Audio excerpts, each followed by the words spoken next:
right? So go to app.powerbi.com. Yeah, that's the one.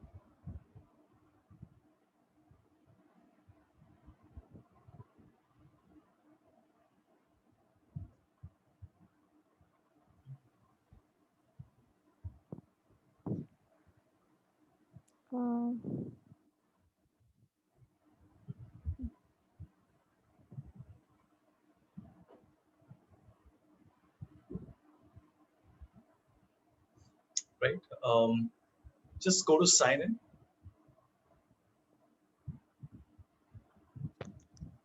Do you have an account with Microsoft right now? Yes, I do.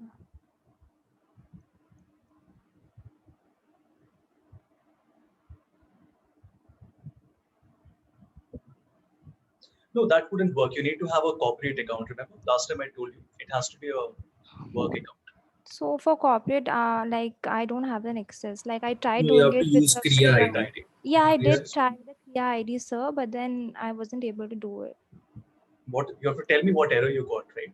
Yeah, I can just show you.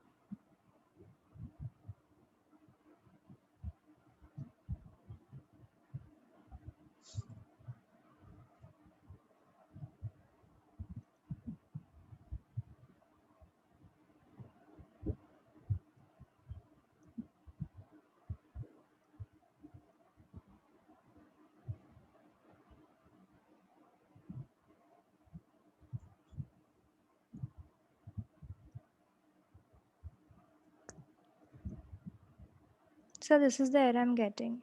Yeah. So try to create an account first. See if that works. Otherwise, you'll have to. Was anybody else able to do this? Anyone else? If you were able to sign in with your, if Yes, not, sir. then you will have Yes, to sir. contact your. Did it work for you? Yeah, I got Power BI free access and it's connected to my desktop version also. Wonderful. So just go back. Sugandha, go back to the homepage on app.powerbi and click on sign up or try free.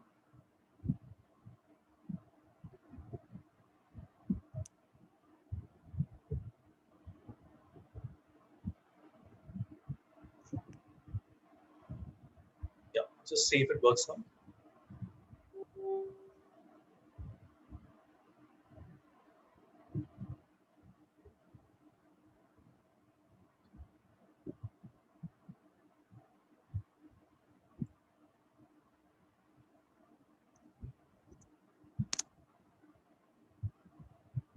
Yes.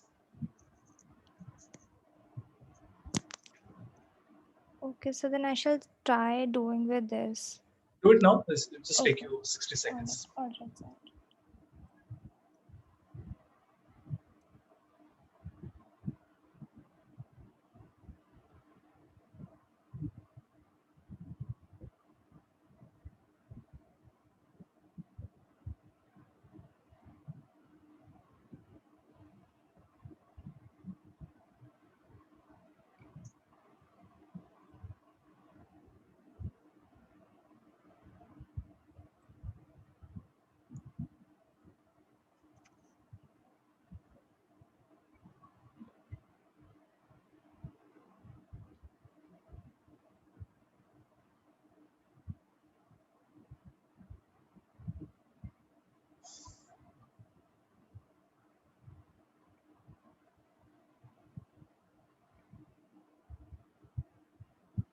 You just uncheck the box, the first one. Yeah. That's it. Everything is good. Okay, but so like my this go back option is not getting activated. Like what should I do? There's no. I Just mean, scroll there's up. no. Yeah. I think that to put a phone number maybe. That's the only thing remaining. That's the blank. Put But any there's no. random number. But The there's phone no So number. she asterisk has sign to to check it. the second box, the first two. No, I don't think so. All of No, this is there's. option. I mean, so the next option is not getting activated. I can see that. Just try to Okay. put a business phone number. See if it is activated. Yeah. So this is just poor user experience on user design on Sir, you can Microsoft put any Smart. number. It will not check or verify also. Yeah, not even that, but the fact that they haven't said that it is mandatory. I mean, that's incorrect, right? Because the user should not be figuring everything out anyway. Great. So yeah, get started. And next.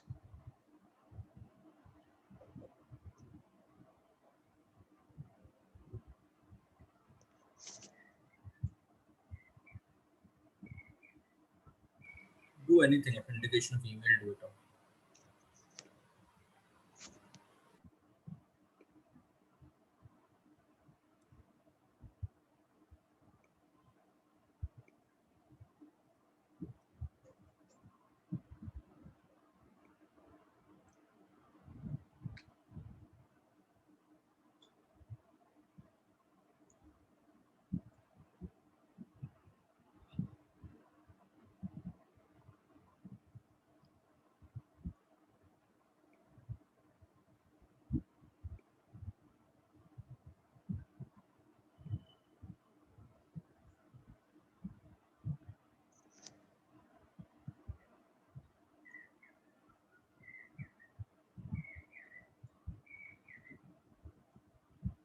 Hold on. Yeah, click on get data in the bottom left corner.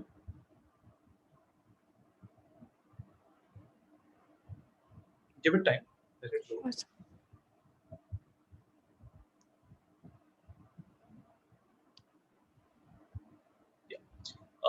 Go back to the folder which has the file in it. So like the 2017 to 2019 data. Just open any one. Just go back to the folder. I'll tell you which one to pick. So where, like, which folder are you referring to? The local folder which I have in my desktop? Yep. So actually I don't have that here, like that folder. I don't have the access to it. Is there any alternative? Confused. You will need the file, right? Otherwise, how will you load it? Okay, so just a moment. So I don't have that files in my local desktop, like here. So No, hold on. Is it there on your system somewhere? no, it's not there as of now. It's not Can there. you download it? Do you have a copy? Yes, sir.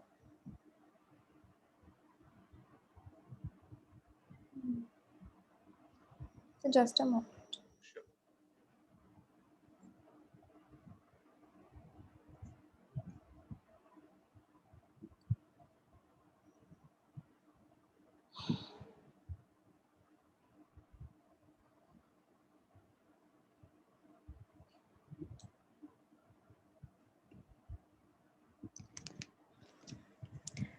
So it's like, if you can just tell me what to do, I'll just do it. Like, No, if you have come this far, let me complete it, no, so that I can explain this topic to everybody else. So we don't have to cover this later.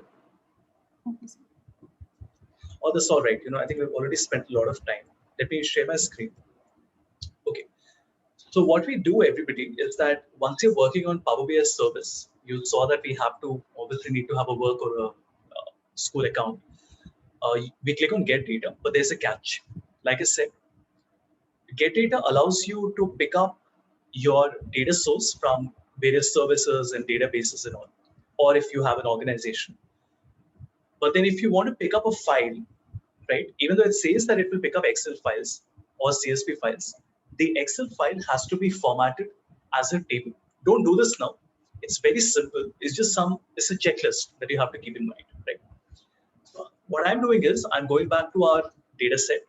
I'm just picking one file as an example. Let's say 2017, and I'm going to put this on my desktop. Now, first, let me show you that it doesn't work, right? So if I go to files, I can, of course, connect to OneDrive. If you're in an organization, you can connect to SharePoint. So for now, I can connect to a local file, and I will click on 2017. And there are two options that appear here. Just give me a moment. So it says that import the Excel data into Power BI, which means that I have connected the workbook and I can create reports and dashboards. Fantastic. The other one says that I will bring my Excel to Power BI to view and interact just as I would do on Excel online. That's not really what we want right now. We don't want to modify the Excel. We just want to import the data. We don't want to upload it. Right? So I click on import. And you notice there's an error that comes. It says that you cannot import from Excel to Power BI service because it has to be formatted as a table. It even tells you how to do that. So you can select the data and press Control T. Okay, let me do that. So I will go back. the data set that you have, all you have to do is, I will press Control T, press OK, and it gets converted into a table. Just so that you know what will happen if there are two of them, let me make one more table. Right? So you can see I have table 13 and I have table 1. Let's see. Coming back. Same thing once again, get data. We select files. We have our local file and we select 2017 and import. Right? So it says that it is importing the data and you can see that it has imported it. Right? And there are two different instances that have come, right? So one is a data set, the other is a dashboard. Now you must be wondering, where did the dashboard come from? See, the dashboard right now is a blank dashboard. So if I click on this file, for example, you notice that it is completely blank because we have to create a report, isn't it? And of course, I can ask a question. So I can say, show me sales by segment, right? And it will create something for me. I can pin the visual in the top right corner. And I'm going to create, I already have an existing dashboard, right? 2017, so I'll pin it here. And as you can see, it now creates a dashboard like this for me. All of this has been covered in the course to which I have given you access. I will not be focusing on this because if we spend so much time on every element, we call these building blocks of Power BI. If we spend so much time on building blocks of Power BI, this workshop will run into 20 hours, right? Which is the standard that we do for Power BI. If we expect to finish Power BI in last week, we did 2 hours and today 2 hours, then we have to skip a lot of these things, right? But anyway, let me go back to workspace. And what is the data set now? If I click on the data set, you notice that it just tells you that it's a data set. You can either analyze it in Excel or you can create a report from this, like this. So as an example, if I say create a report from scratch, now you will notice that the entire interface which we were getting in Power BI desktop, you can find here as well. Make sense? So once again, the steps were you have to first format as a table. You have to get the data. You have to import the file.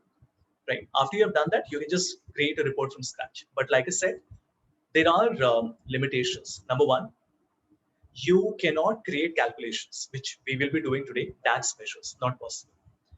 Power Query is not available right now. Power Query is available in a different option altogether.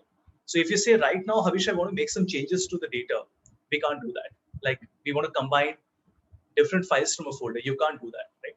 There is a completely different path for it called Power BI data flows. Also, if you look at my hierarchy, you will notice that, remember in Power BI, we were getting that hierarchy of year, quarter, month, and day, on which we spent a lot of time. Here, if I want to do it, you notice that I don't have a hierarchy here. So I can put my year, below which I can put my month, right? And I can have my date.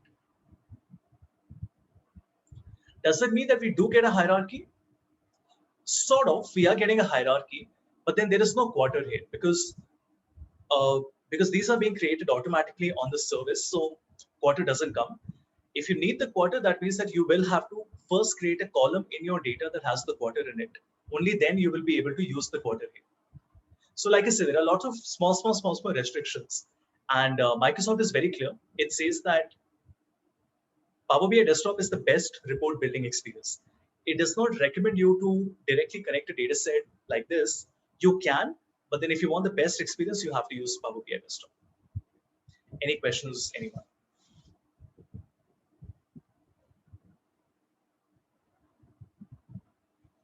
Let's not overcomplicate it. It's very simple. The only thing you have to remember is that the data has to be formatted as a table. That's all. If it is not in the form of a table, it will not work.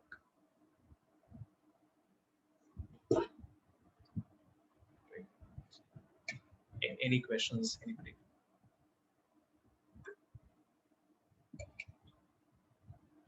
All of this has been covered in the course, so you will not have a problem. Okay. Let's go back to our Power BI file that we created, which is 11th June. Right?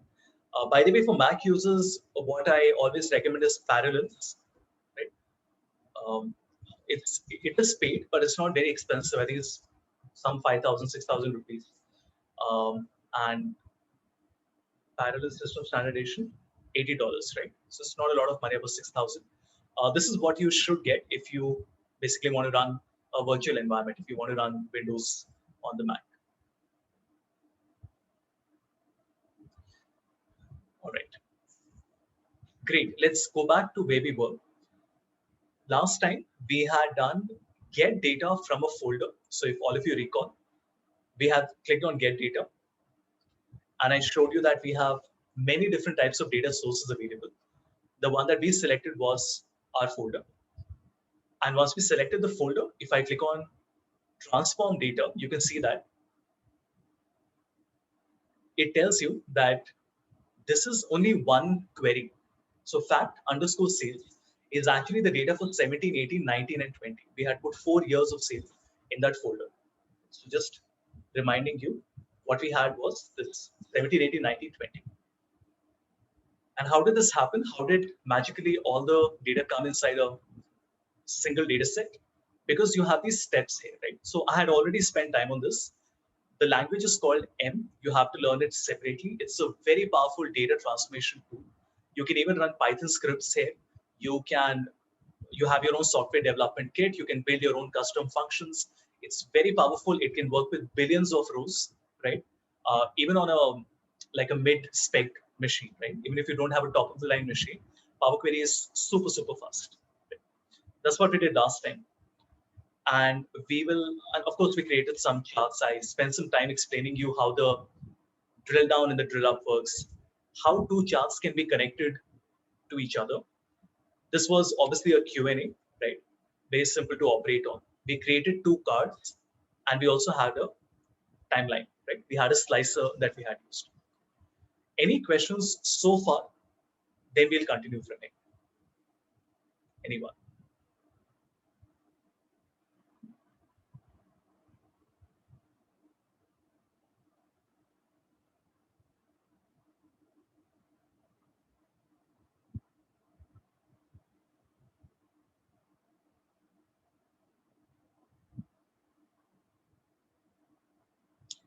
All good, everyone? Okay, now we call these tables as fact and dimension. That's the reason I asked you to name it fact. You know, there was some reason behind it. And if I go back to Google, you will notice that we have fact versus div. Right? Fact versus dimensions are not something meant only for Power BI. These are terminologies that we use in relational databases. So when we say that we have facts, facts would be transactional data, like the data that we have. Like every day, transactions are happening, let's say financial transactions, right? You're receiving invoices, you're making payments. All of these are facts that you're recording. Let's say what an SAP is going to do. But the moment you say that I have general ledger codes and every code is mapped with one product or one expense item, that is a dimension. So a fact and a dimension is what we use in all relational databases. And again, let's not make it too complicated with foreign keys and composite keys and all. These keys and all we typically use when we're working with SQL, right? Or any other sort of query language. But the basic idea is that a dimension will give me descriptive data. A fact will give me transactional data, right? So let me ask you a few questions, and I want you to think and give me the right answer. Your student ID, should it belong in a fact table or a dimension table? Fact. Okay. Anybody else?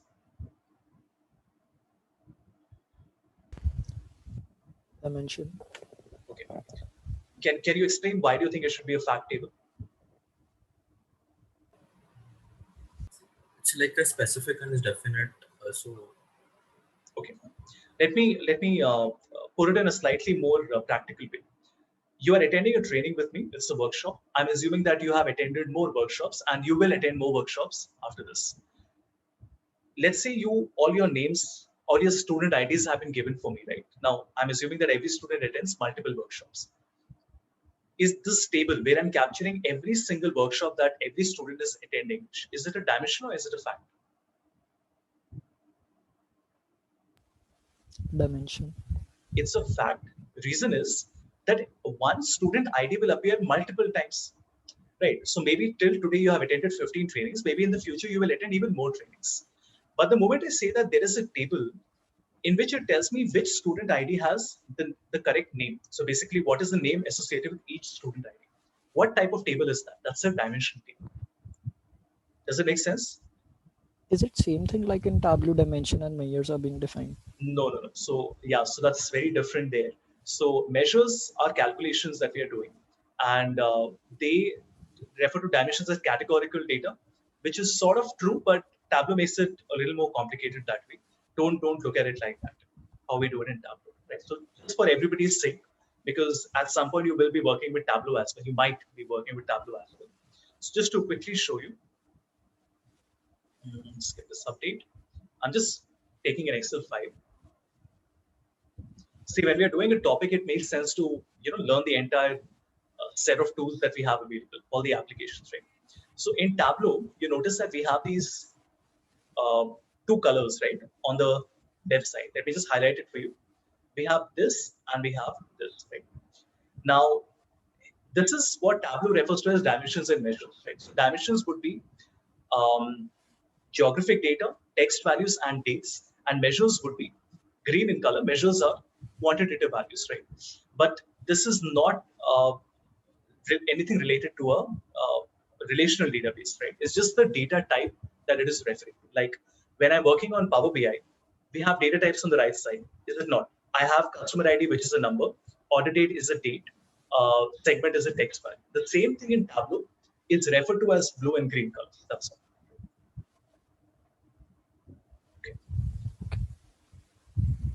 Okay. Okay, let's take another case. The budget, there's an organization, and in the organization, every SBU, right? Every strategic business unit has a budget allocated to it for the year. Is it a dimension or is it a fact? Fact. It's a dimension. Why? Because it's not changing. It says that it is SBU 1, 1 crore, SBU 2, 5 crore, SBU 3, 10 crore. All the achievement, so the transactions, the revenue that every SBU is earning, that will come in a fact table. Is it becoming a little clearer now? See, dimensions are descriptive data. When I say that I am an employee, what is my date of joining? Who's my reporting manager? All of these are dimensions, right? Because these are descriptive data about me. But the moment you say that Havish today did 3 workshops and tomorrow he's going to do 3 workshops, this is a fact that you're capturing. Why? Because my name is going to appear multiple times. But in a dimension table, one SBU will only appear one time, correct? Because one SBU can only have one consolidated budget. But when you look at the revenue, one SBU will have multiple values that will be coming in. That's why if you notice in our data set, we only have the customer ID. We do not have the customer name. And you know why? Because what's the point of capturing the name? It will only be redundant, right? Every customer ID obviously will be unique, and every customer ID will have a name mapped with it. Only the name is not sufficient because multiple people can have the same name. That's the reason you notice I only have the customer ID right now. And if you go back to the folder, you will notice that there is another Excel file called ID and name, right? And this ID and name, everybody, is a dimension table, which is this. Now, how can I say that this is a dimension table? Because I know that every single customer ID is only appearing one time. If you notice, we have 492 of them. If I say unique, right, you can see that it is completely matching, right? So every customer ID here is unique. Every name here is unique when you map it with the customer ID, right? Little clearer or still confused?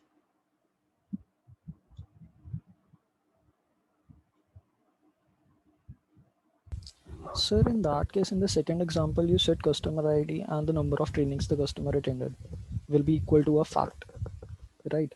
Yep. But customer ID is a dimension in itself. No, no, no. It's a key. Customer ID is a key. A dimension is not just a column. A dimension is referring to a table. This is a dimension table. See, obviously customer ID will appear in both places. Customer ID will appear in this table, which is a dimension table one time only. So 87532, everybody, is only appearing one single time. But in my data, which is my sales data, if I look at my customer ID and I say just to give you an example, 87532, you notice that 87532 has had 5 transactions. This is a fact table. That's when we say it's a primary key and a foreign key, because that's how you are going to link these two tables together. Yes. Right. So remember, a column is never a dimension. That's why I said Tableau is not correct. Tableau is, a lot of people, see, Tableau is a data visualization tool, but when you start working as an IT guy, you realize that the way they have named it is not correct. It's incorrect, right? It confuses people. So a dimension doesn't mean a column is a dimension. A table is a dimension, right? So this table is a fact table. Can you say that? Because there is nothing unique about it. Every record is unique. But here, every record, right? Here, every record cannot be unique. It is being repeated. Here, every record is unique. Now, when you do a VLOOKUP, is that not what you're doing? When I say equal to VLOOKUP and I search in this table, and we call it the table array, can somebody tell me the table array usually is what? Is it a dimension table or a fact table? Usually. Usually dimension. It will usually be a dimension table. So, for example, if I say that there are these 3 people, right, who have purchased a few times from me, right? I'm just copying it a couple of times. And I ask you, what is their customer ID, right? Now, because in this table, you notice that the names are being repeated multiple times, clearly, oh, this is a fact table for me. But how do I know the mapped customer name, or rather the customer ID, whichever one way you want to look at it? So now I can say that equal to VLOOKUP, and I will say here that this is my dimension in which I'm going to search. Okay. I'll have to use the XLOOKUP here. So I'm searching here, and in my dimension table, it will tell me that this is the ID that the name belongs. Like, so column A and B are dimensions. This is a fact table because the values are being repeated. Now, it's not necessary that you will always do a VLOOKUP with a dimension table. Sometimes you might even do it with another fact table. But usually it will not happen. You know why? Because your lookup table has to be unique. See, if I said Darren Powers is appearing multiple times in this table, how will you know which Darren Powers you want to search for? Let me just give you an example. I'm just highlighting this for you, okay? This is 99021. This is 87532, right? Forget everything else. I'm asking you, can you tell me what is this customer ID for Darren Powers? You can't search, right? You can't search because this table is not a dimension table. And how do you know it's not a dimension table? Because, in fact, let's say the customer ID is 2 of them, and I'm searching for this customer ID. And I ask you, can you tell me, okay, like this, who is this customer, right? If I ask you, can you tell me who is this customer? If you go back and search in this table, you can't come back to me with one response, right? Because there are 2 of them. And this is clearly not possible because a dimension table can never have duplicate values. As simple as that. Okay. Again, you have to do a lot of self-reading and just go online and just type difference between a fact and a dimension table. Different people have different ways of explaining it. Some might make it complicated by using keys, which we use in SQL. Usually when we talk about, I mean, even in Power BI, we call them keys, but it's not very often that we use it. And again, you can look at what it is. So fact table is your main master table in which all the measurement metrics fact, so the transactions, sales, revenue, trainings are being recorded. Dimension is a companion table that only contains descriptive attributes. That's it. It will not tell you numbers. It will just tell you that this person joined on this date. This person, this is the date of birth. This person, this is the last salary, like that. Right? And like I said, I mean, I can't take you through all of this right now. Just Google it. You'll find a lot of information on it. Right? Okay, coming back. Now we know what our problem statement is. We have our customer ID, but we do not have our customer name. Let's see how we do that. Please, you already have the file with you. So please go to Excel and select. So I'm going to select work in progress, Krea, day 03, sales data, and the ID and name Excel file. By the way, what I'm doing right now, anybody who's working online or on the Mac, this would not be possible, right? Because even though that has Power Query, that Power Query is very different to this Power Query. So you can just watch and learn. And you can ask me questions if you have any.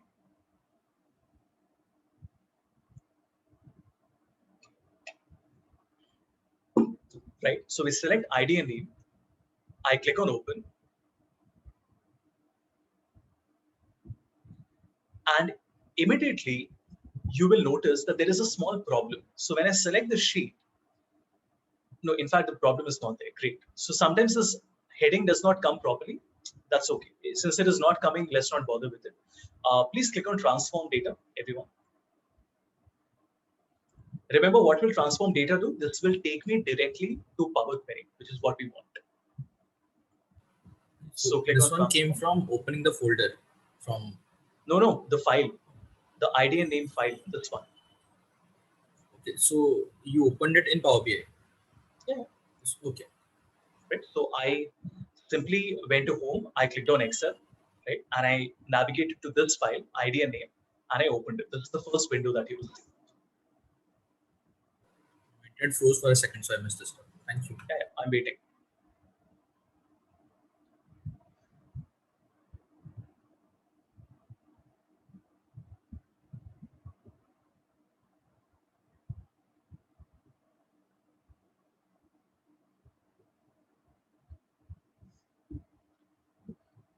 Right, everyone. And we click on transform data. And what that does is it takes me back to Power Query. Now you notice there are two queries on the left side.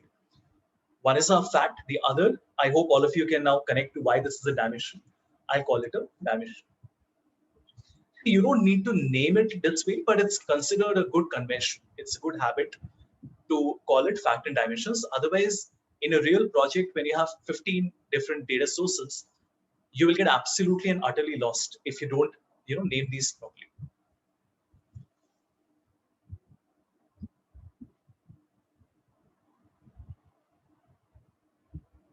Right?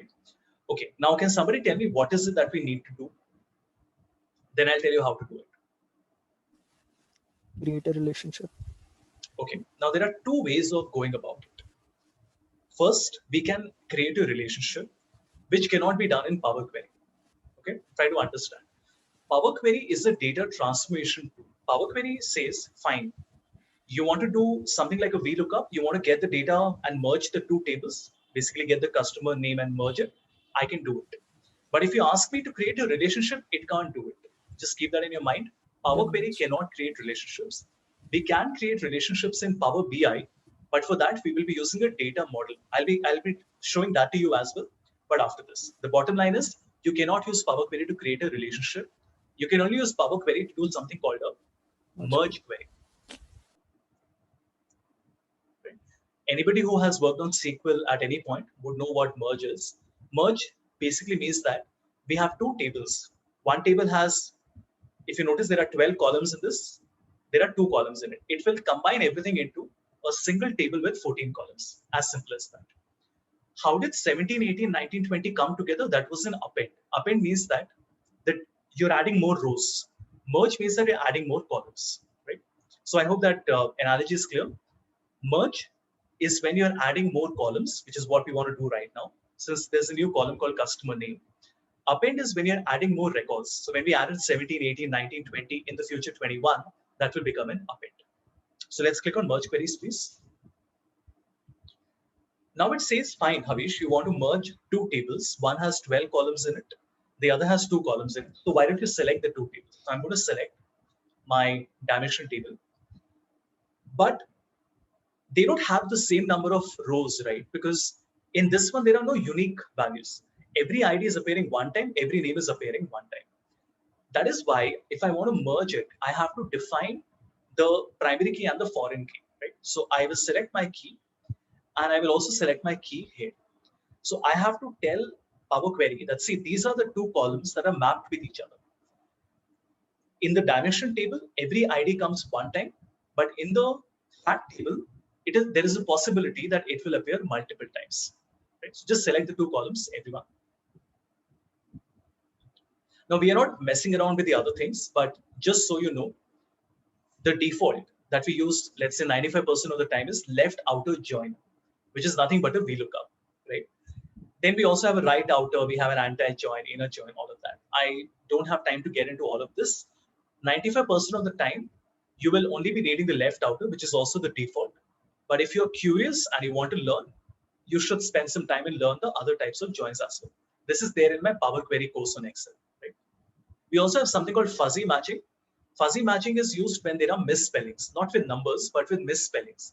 For example, my name is Havish Madhupati. Somebody writes Harish Madhupati as a typo. Now we know that they are the same person, but then how do you find that? Because VLOOKUP can't do that, correct? And doing it manually is going to take you forever. So somebody wrote Tata Motors Private Limited. Somebody wrote Tata Motors PVT Ltd. Somebody else wrote Tata Motors Ltd. How do you match that the three are the same? That is where fuzzy matching will come into play. And in fuzzy matching, you can set up something called a similarity threshold, which means that I want something at least 90% similar to each other. I'm not going to cover it, but I'm telling you what it is. So you can always go back, Google it, and try to work with it. Okay. That's it. So I've selected CID and CID. Click on OK. Now, a lot of people expect that the name will come, which is what we wanted, isn't it? The name. But it doesn't really work like that. It pulls the entire table and it merges the entire table. But that's what I told you in the beginning, right? Merge is not going to go to a column and pick the values like we do in VLOOKUP. In VLOOKUP, why do we have that column number? Because we say that we only want the first column or the second or the third or the 30th. But in a merge, you're actually merging everything. So if you have 10 columns in the first table and 20 columns in the next table, and if you merge it, you will get 30 columns, right? Now see, usually a dimension will only have 2 columns in it. It is possible that it has more, right? And it is correct. There's nothing wrong with that. But then most of the time you would expect that it only has 2 columns in it because it's a mapping file, right? It's a description. But yes, it is possible that there are many more columns as well. So what has it done? It said, fine, Havish, you wanted to combine the dimension ID. I have combined the dimension ID.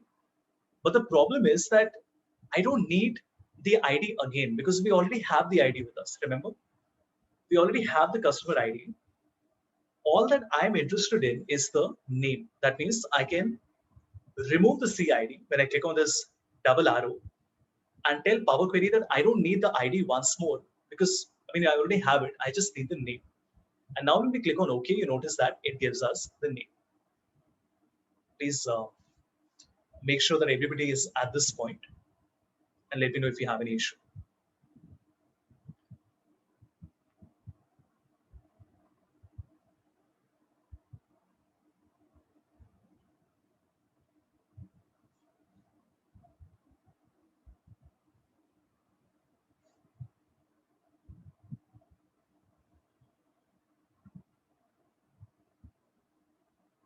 Excuse me, sir. I just got a doubt. So, since in the last class we have used this function of combining files to a single data set, why just we couldn't combine both the Excel files and why are we merging queries?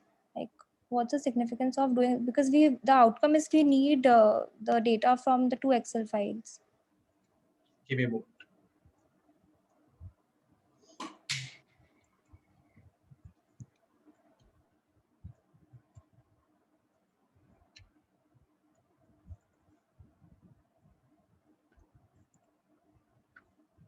Okay. So when I say that all these 4 have to be combined, what is it? Is it a merge or is it an append? So it's a merge. It's an append. Because let's say 2017 has 100 rows in it. I'm just giving you an example, right? And in 2018, I have, let's say, 50 rows. And just let's keep one more. So let's say this one has 400 rows. If we remove the third one. Now, when you're adding more rows, of course, that will happen below the current file, isn't it? 50 will get added below the 100, 400 will get added below the 50. Make sense? Yes, sir. Now, the moment I say that 2017 has a few columns in it, right? So I'm just saying I have column date and the name, right? Something like this. Let me just increase the width as well. So the columns that I have are date and name, and I'm just copying the here as well. Now, if you notice, we have the same template for all the 3 files, which is obvious, right? But the moment I say that, no, now next to each name, there is also the sales value. So I have another file which has sales, and this has a list of all the names, right? Plus the sales value, right? Now, the moment I say this means that this has to be mapped with each of them, with 17 also, with 18 also, with 19 also. I can't just add this below this, right? That doesn't make any sense, right? So when I'm adding another column, how many columns did we have originally? Date and name. I'm saying, no, I need another column called sales. This will be a merge when I'm combining two files and I'm adding more columns. In our case, what did we do? You notice that originally, how many columns did we have? If I go back to this step, you notice that we have, look at the bottom left corner, we had 12 columns in our sales data, correct? But Yes. after doing this step, how many columns do we have? We have 13 columns Yeah, in our sales. 13, yes. Right? And if you look at the icon, even the icon tells you what we are doing. Look at this. Merge is two tables left and right of each other, so you're adding more columns. Append is top and bottom. That means you're adding more data below the existing data. Okay? And both of these are called combining. Combining doesn't mean it's append or merge. Combining means I'm combining multiple files, which could either mean a merge or it could mean an append. Right? Okay, sir. Got it, sir. Thank you.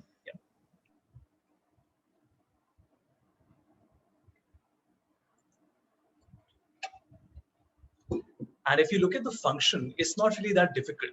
Merge queries tells me I'm doing a table.nested join. That's the name of the function. Customer ID, remember that's the name given in. This is CID and my sales is customer ID. So what I'm doing here is I'm saying that from my current table, from the sales table, which is the column that I'm mapping customer ID, then from the other table, what am I mapping? I'm mapping the CID. But there is another column called, sorry, this is the table name again. And what type of join am I doing? I'm doing a left out. As you would expect, you can see that I have different types of joins available. You know, in the future, after a year or 2, 5 years, whatever, when you start working with more advanced Power Query, that is when you will start to, mix and match and experiment a lot more. But for now, we are doing a simple one. We're just doing a left out join like this. Right. Now we get the name. Let me also rename this. So I can call this customer name. Can somebody tell me what is the problem with the customer name right now?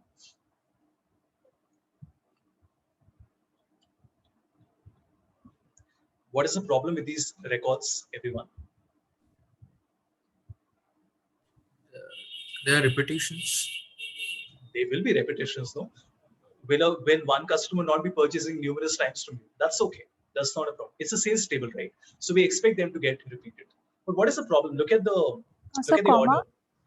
The comma, and this is Michelle Arnett. This is Darren Order Pass. This is of the, Corey Locke, yeah. right? So it is First showing name, me last surname. name. Exactly. It is showing me surname, comma, space, first name. Now, in a final report, I can understand that I'm capturing the data on my system this way. But then, is this how you would like to present a report to the stakeholders? Of course not. So, can somebody tell me how can I fix it? How can I make it Michelle Arnett and Corey Locke and Darren Pass? Let's take an example. No? So, if I said I was working on Excel and I told you that I'm just taking 3 names here, right? So I'm writing Madhupati Havish. Then I'm writing Sharma Anmol, and I'm writing Parkar Dalha. Right? Tell me, how do I fix it?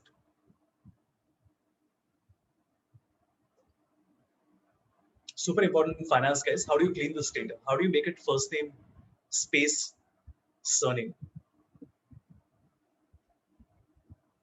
Okay, you write Anmol Sharma, and then what do? I go to data and I click on this tiny button here called Flash Fill. What does that do? In fact, let me add just a few more names here. So I'm just adding Kanpur Dave. These are all my interns. That's why I'm writing their names. Who else do I have? Kumar Sanjay. Okay, watch this. I have given it one sample result. Okay, I'm giving it one sample result. And now I click on the small button called Flash Fill. What will it do?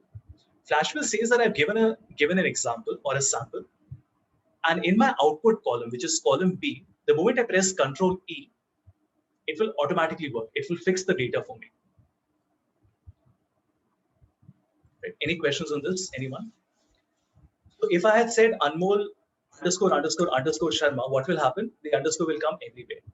If I say no, I don't want it like this. I want it to be Anmol and only the surname's first initial with a dot. It will repeat that. Havisham dot Shreyas G dot Sanjay K. Do you see how powerful this tool is? So any pattern that you want to teach it, I want to say no, this should be A Sharma for some reason. It will come like this. Right? Any questions, anybody on this? Oh, I wasn't aware that you guys have not worked on Flashfill. Anyway, now you know. So Flashfill has been available since 2012, so 10 years now, and it's a fascinating tool, but it has a very, very big drawback. Can somebody tell me what that is?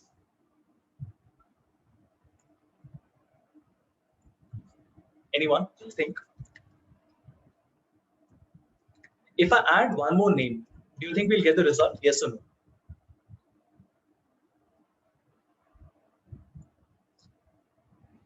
No, Guys, sir. we will not. I will have to press Control E and I will get it, but that means that it's not automated, correct?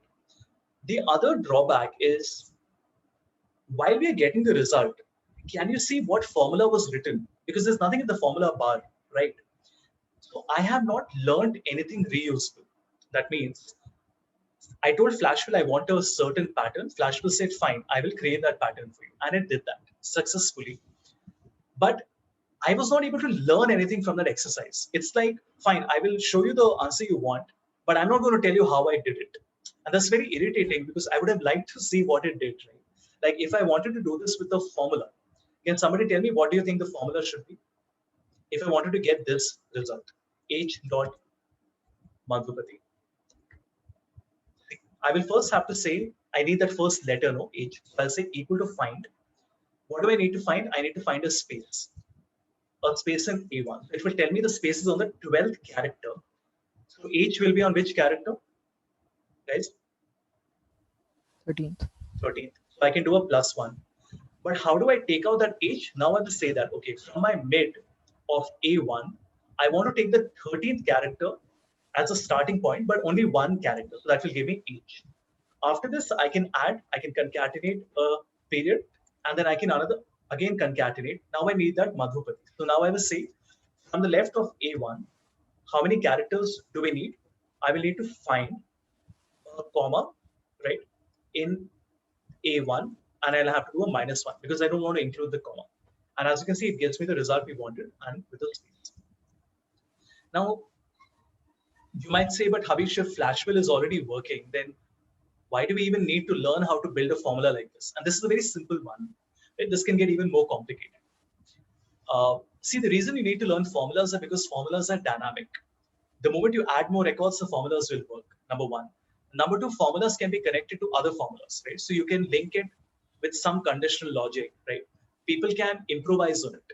With Flashfill, the problem is it's a one-time result. You get the result, but that's it. You can't do much with it. So Flashfill doesn't mean that learning formulas is not needed. You have to still learn formulas.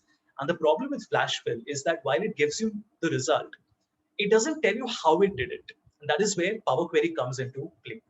Please come back to Power Query. Select the column, everybody, customer name. Let's see how powerful this tool is. Please select customer name and go to add column and select column from examples and from the selected column. That means I do not want to run Flashfill on my entire data. I only want to run Flashfill on my selected column, which is customer name.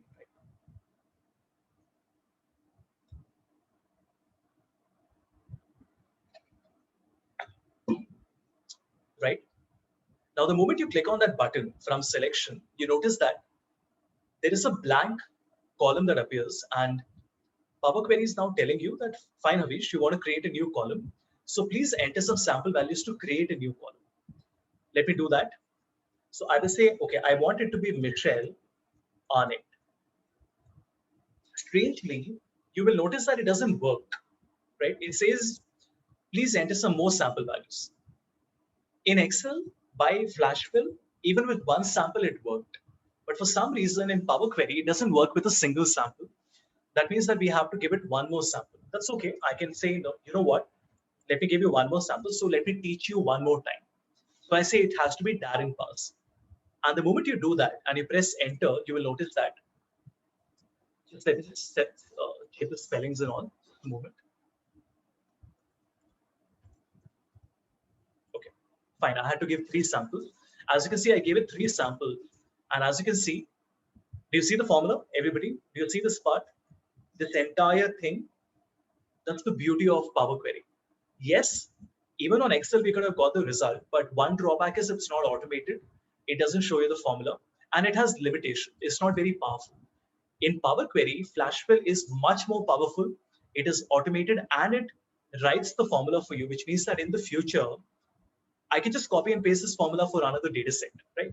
So if I click on OK, you notice that we get the new column with the corrected customer name. And more importantly, if you look at the formula bar, everybody, this is the formula that has been written. I'm not going to attempt to explain it to you. It's a slightly tough formula, but then we don't really need to learn it because it has come on its own automatically. Any questions?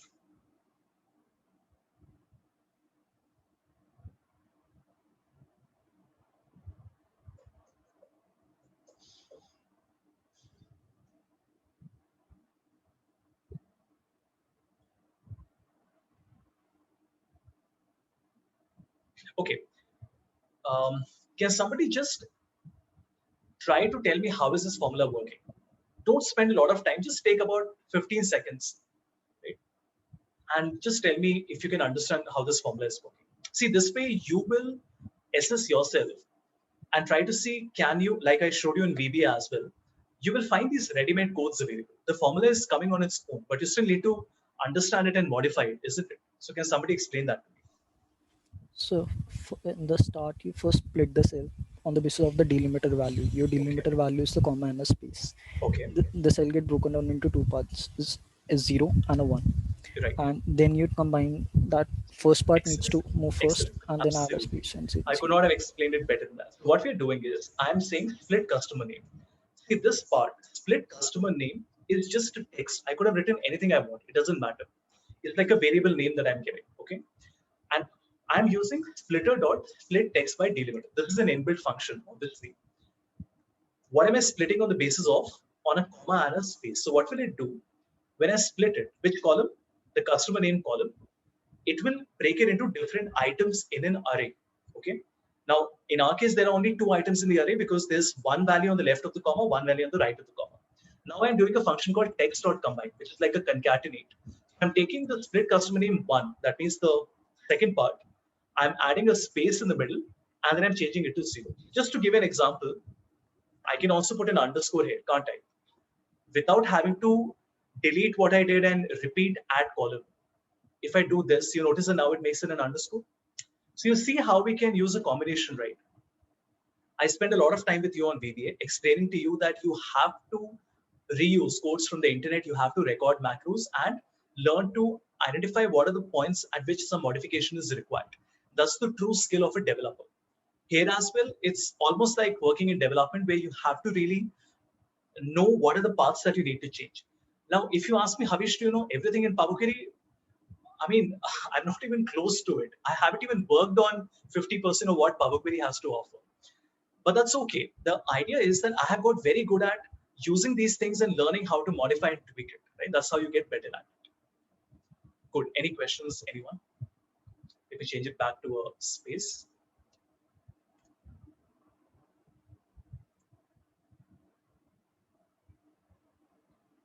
And I can't tell you how many people I meet who use column frame examples. They're happy with the result. And they say, you know what? I mean, I did not feel the need to go through the formula. And I'm like, why not? The formula is right there. I mean, just spend 15, 30 seconds. And that way you will start to learn how, for example, how this let is working, how the variable declaration is working. And see, this learning will only happen over a period of time. Like you can't learn Excel in one day. Similarly, Power Query is going to take you a lot of time, hit and trial, a lot of practice. So the sooner you start and you're curious, it will help you going forward. Right? Okay. Any other questions, anyone? So by the way, we can delete this column now. I don't need the customer name. So I can simply remove it, right click and remove, and I can call this the customer name. Right? And let's, yeah, that's it. Any questions?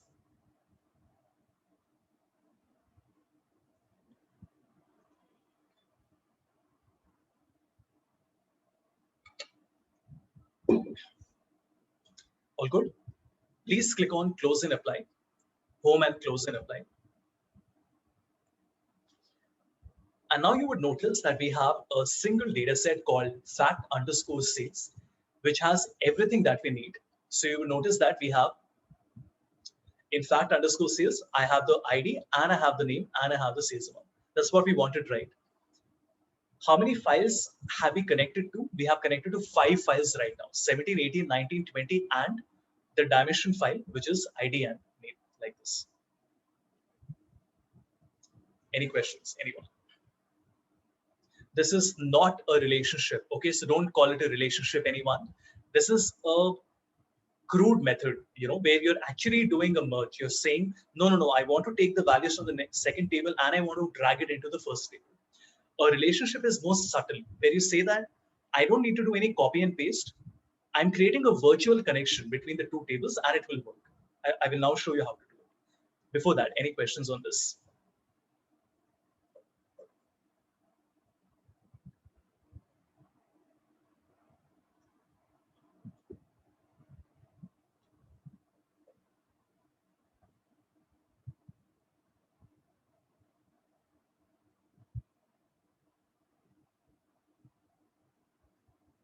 All okay? Okay. Now what I want you to do is to click on the modeling button on the left side. And obviously you can see that there is a dimension table and there is a fact table. What we need to do is we need to connect the customer ID to the customer ID here. But before we do that, let us see if it works or not. So if I make a table, nothing special, just a normal table, and from the dimension, I'm taking my name, okay? And from the sales table, I'm taking my sales. Do you see what's happening? Everybody please make this, what I have made.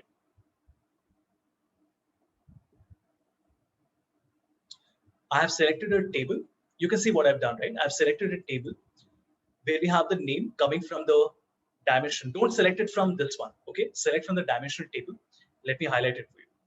From the dimension table, I'm selecting my name. And from the fact table, I've selected my sales. You notice that we are getting the same number everywhere, because while Power BI is not stopping me from showing the name and the sales at the same time, it doesn't know what to do, right? Because according to Power BI, this name has nothing to do with the other table, right? And that's the reason you notice that the same total sales is being repeated every time. But the moment you go to the model and you say, you know what, I will create a relationship between the two tables, just drag and drag it, drop it like this, okay? Just give me a moment, let me just check. It says it's null and null.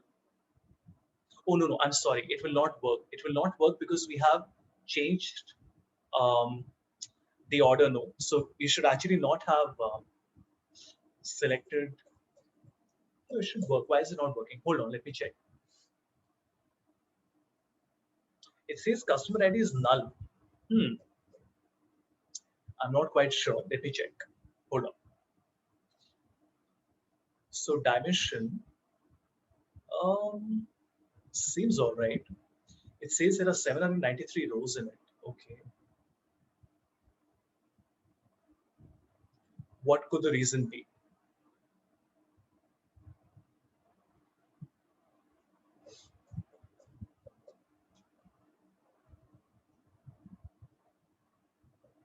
Is the data type not matching? Let's check. That sometimes is a problem.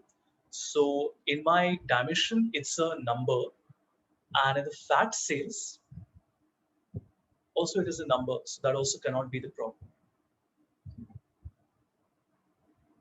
But hold on, why are we getting this blank one? Okay, hold on. So by the way, this black bar that you see, it tells me that there are some null values. So I think that's the problem here. See, do you see this, everyone? There are some null values that have got picked up. Now, by the way, these are very common. I would not even say problems. These are common um, bottlenecks that you face while you're working, and you get used to it. Like this, there will be 15 other errors that will come. And whenever something doesn't work, you have to go back and trace why that problem possibly could have happened. As you can see, there was a null value here, which is not good. So I want to remove it. Right? I think the null values What are have these been null removed. values? Like empty boxes or Empty, blank cells. Blank just means they're blank cells, right? And now once I've done that, hopefully, I should be able to create a relationship between them, and my report will also work. Very cool, right?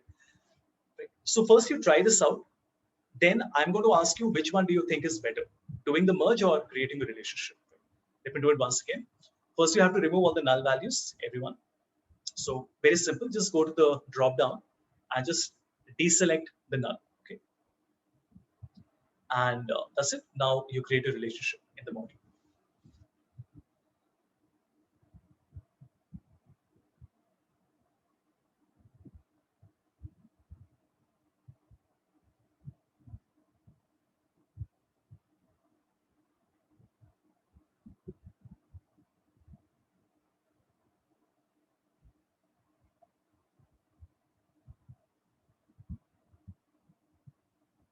could you show the relationship making once again?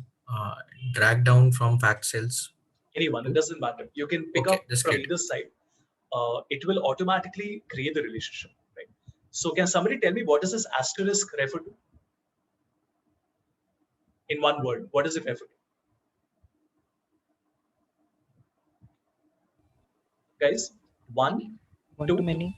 one to many. The asterisk means that customer ID is appearing. Each customer ID is appearing possibly multiple times. But on the table on the right, which is the dimension, each customer ID is only appearing one single time. This is a classic one-to-many relationship. Right? You have other types as well. You have a one-to-one, you have a many-to-many, then you have bi-filter. Right? So if I double-click on it, you can see that there are many other things that are there. So you have a cross filter, then the cardinality can be many to many, one to one as well. But then 99.9% of the time, you'll be needing one to many. Right? Okay, now once you have done this, can you tell me which one do you think is better as an approach?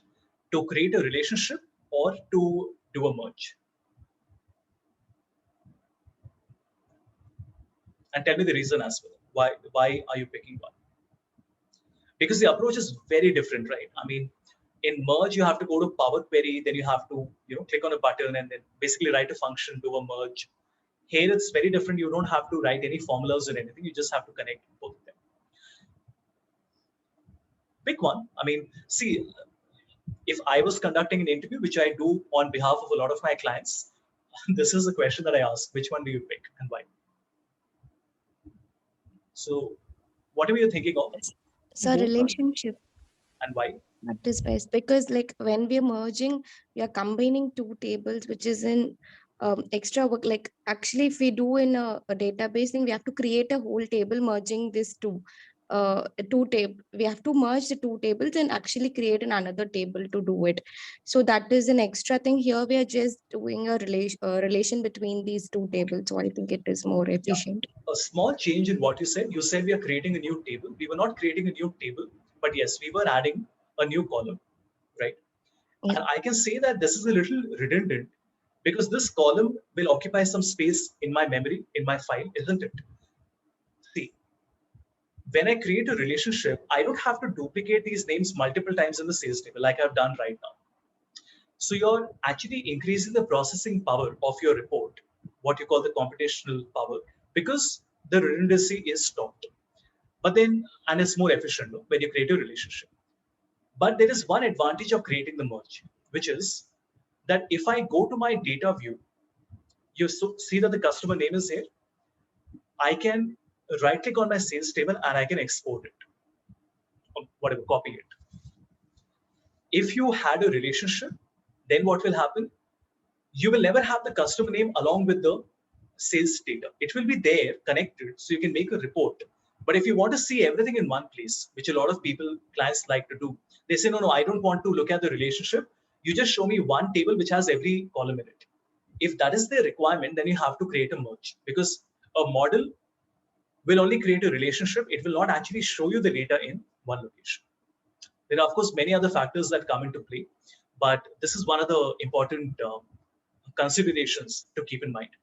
In fact, if you Google it, where you say merge versus relationship, a lot of people have this question, and a lot of experts and users and developers have their opinion on what should you do. Should you combine tables, which I showed you with a merge, or should you create a relationship? Like I said, the answer is not a binary answer that, oh, this is when you do it, this is when you do not do it. There are many factors that come into play. For most users, it doesn't really matter, because we work with very small data sets, and it doesn't really matter which one we are using. But then yes, once you start working with larger data sets and performance becomes a factor as well, you have to keep that as a consideration. Because like I said, I mean, in real life, this is how your report is going to, maybe not quite as complex as this, but definitely more complex than what we have done right now. Right? So the complexity of the relationship has a lot of role to play. Right? So, but the bottom line is up to you to decide. Okay, both of them are correct, and you have to learn both of them. Don't just rely on a single one.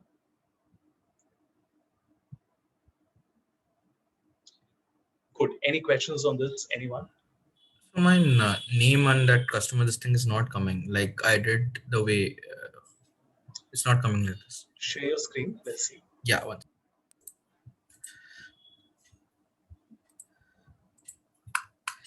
So I went and removed the null. Okay. Then Just show me the, no, hold on. Just show me the sales table as well. okay. Just scroll to the right.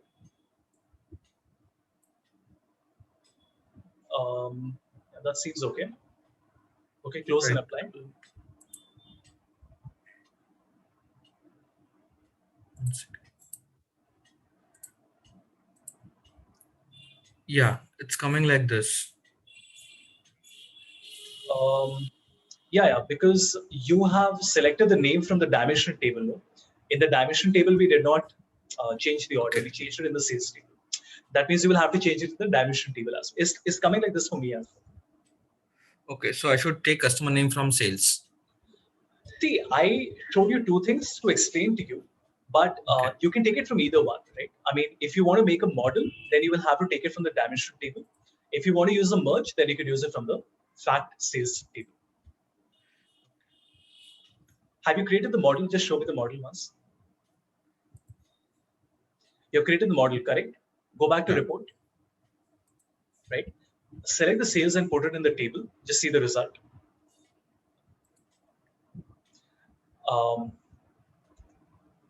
Sorry, what It's just giving the happened? total sales. Yeah, it's giving this total sales, nothing else.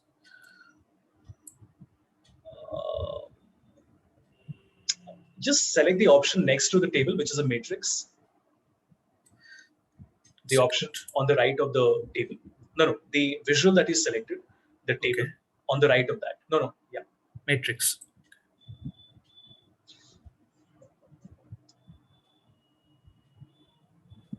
I have no idea. Just remove the name and try to put it again. See what the result is in the same visual. Okay. If I put both, it's coming the same way in matrix also. Okay, and now select the customer name. Remove the name and keep the customer name. Is that working? Yeah, that's working. Yeah, it's coming. Yeah, that's coming in the column, but you can shift that to the row. Yeah. So that is coming clearly.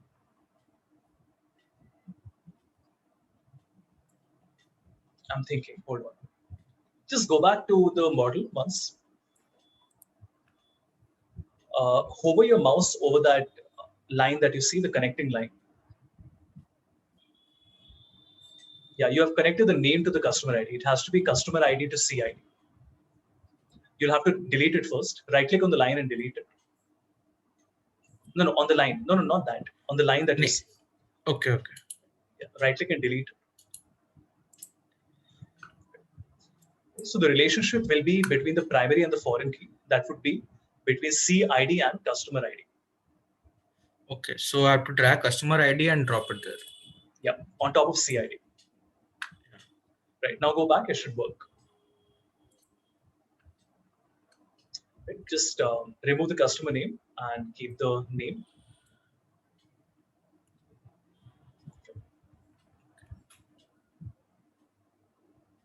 Excellent. I'm resharing my screen.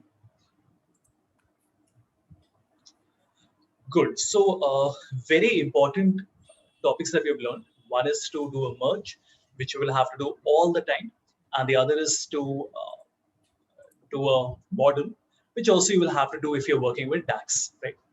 And on that note, let's start with DAX calculations as well. Please create a new page, everyone.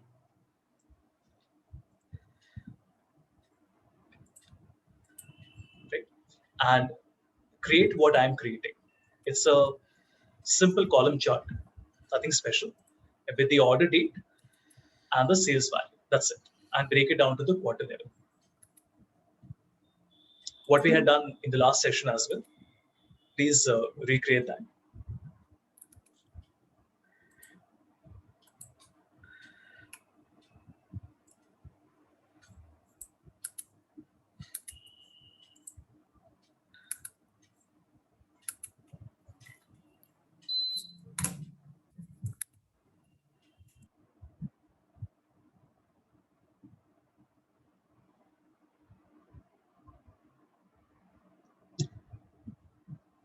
All good.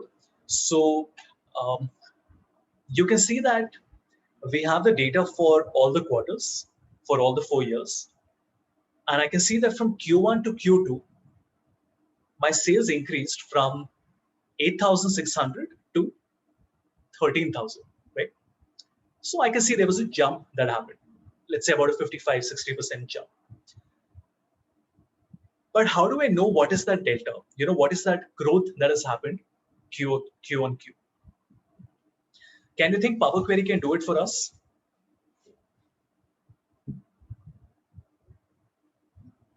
Anyone? So what was the question? The question is that if I look at the QOQ, I can see that from Q1 to Q2, there was a growth of about 55%. I need to find what that growth was. So I need to know how many quarters there has been a growth, how many quarters there has been a degrowth, and what is that level of growth and degrowth.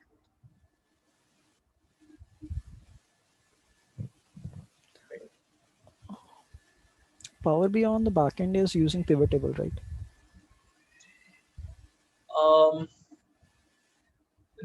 No, it's not using a pivot table. As a matter of fact, there's nothing called a pivot table. Even a pivot table that is created in Excel that uses something called a cube, right? So pivot table is just a name that has been given, right? Try to understand. For example, when we are working in, let's say, NumPy or Pandas, right? Or we're working in R. And in certain applications, you might call it unstacking, where you have a data set, you're unstacking it. When you're working on SPSS, we call it a cross tabular layout. A cross tabular is nothing but a pivot table. So a pivot, so to say, doesn't really mean anything. Okay, it's just a term, and that is not a generic term like dimension or fact. So that's one thing I wanted to say. Also, that's a very simple way of saying that no, it's working like a pivot because it's not. Because if you remember, Power BI works on SQL Server, right? It's 100 times more powerful than a pivot table. Because if it's similar like to pivot table and pivot, we have a calculated field and we can create a separate column and invoke a function. Calculated fields can only do basic arithmetic calculations. Calculated fields cannot tell you what is a QOQ change that has happened. And calculated fields, by the way, let me tell you, is the worst thing. Any organization, it is completely frowned upon to ever use calculated fields, right? I'm not saying this to make you feel bad or anything. I'm just telling you, don't use it at all, right? Calculated fields are the worst thing, and let me show it to everybody so that you know what I'm talking about, right? See, when we make a pivot table, because some of you might not have worked on it, I'm happy that you know, but then this is something you should ignore. When you make a pivot table, everyone, let's just say we have our segment and sales value. we have this very peculiar thing called calculated field. So in pivot table analyze, I have field items and sets, and I have something called calculated field. It's absolutely useless because calculated fields only allow you to do very basic arithmetic calculations. For example, let's say I have my profit and sales, I can find the profit margin. Let's say I want to create a target, right? I can say my target is equal to my sales multiplied by, let's say, 1.1, something like this, right? No, no, not this one. Actually, in Power Pivot, I used to do No, Power Pivot is calculation. different. No? Yeah, Power Pivot is different. That is why we're using a measure, right? So that's not a calculated field, right? So in Power Pivot, we'll be using a measure. Yeah, Measures this one. are the This one. exact, no, then it's not similar, it's the same.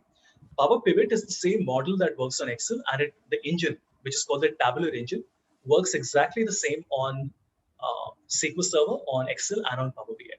Yeah, because in NumA, you can define that, keep the column and set It's it the the same thing. difference. It's not similar. Any measure that you can write in Power Pivot can be written in Power BI and vice versa. Right? Yeah. Great. Okay. So I hope the question is clear. We want to see the change that is happening. But before we do that, there is a little bit of pre-work that is required. And that pre-work is that I have to make something called a date table. Now, a lot of you will say, but don't we already have a date table?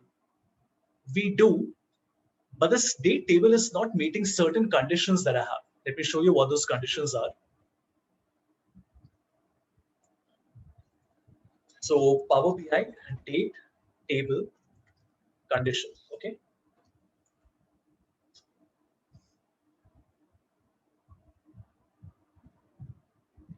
And you can see that there is something called date tables, and there are certain conditions that have to be met if I want to do calculations. Number one, ignore the last one. This is not required. It must have a column of date, okay? It must contain unique values. That means no date should be repeated. So tell me, in our order date, are dates being repeated or not?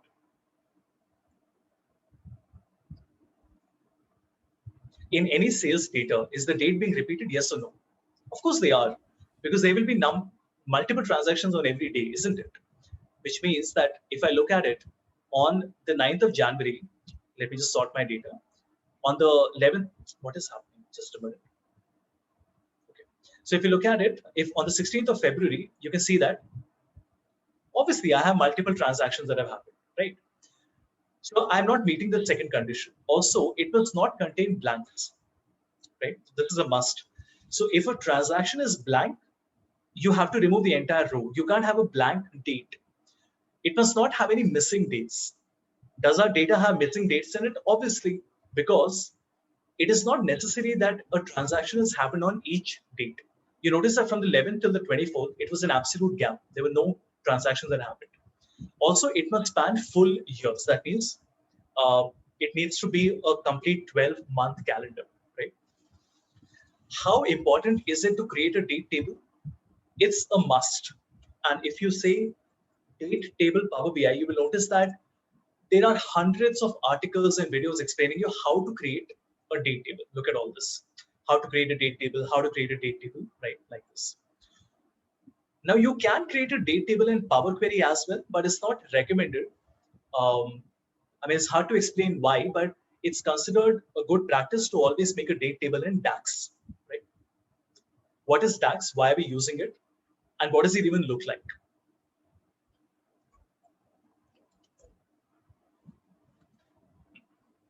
So DAX it stands for data analysis expressions. It's a language which is very similar to Excel, right? So it has a lot of similarity in terms of the functions, the way it is written with parentheses. Like Power Query is quite different, but DAX is very similar to Excel. And DAX is available on different Microsoft products. So we have Power BI, obviously. We have SQL Server analysis services. We have Power Pivot for Excel. So if you have the Power Pivot add-in on Excel, you can use measures, DAX measures in Excel as well. And they use an engine called the tabular engine, right? And we have something called VertiPack, right? So VertiPack is an algorithm that Microsoft created many years back. And VertiPack basically is a way of compressing data, right? I'll not get into details right now. You can Google it if you want to read more about it. But the basic idea here is it optimizes data models, right? So when you're working with really large data sets, really large meaning billions of rows, right? That's where you can considerably reduce the size of your data by using Vertipack. There are some brilliant articles written on it, and you can just go and have a look at it if you're interested, right? It used to be called X Velocity in memory analytics engine. Now it's called Vertipack. It's very old. It came in 2012, and now a lot of different Microsoft products are using it. Okay, now that's all the technical stuff behind it. What does it mean to us? Why do we need it? Why do we need to learn it? We need to learn it because the moment you need to build calculations, right? Things like running total, things like YOY change, things like month till date, year till date, sales from unique customers, right? You want to find the addition of 3 columns. You can't do all of that just like that, no? Because where do you do it? In Excel, you can just write a formula. But if you want to do calculations in Power BI, then you have to learn DAX. Right? So DAX is basically a language for running calculations on data models. Right? Okay. But like I said, the first thing that we need to do before we start writing the calculation is to create a date table. If you do not make a date table, your calculations sometimes will not work properly. So this is like the first step, which you always have to do, right? It doesn't matter if your data is small, large, simple, complex, multiple files, single file, whatever it is. If you want to do calculations, you have to make a date table. Please do it with me, everyone. Go to the data view, something we haven't done up till now. Please go to the data view.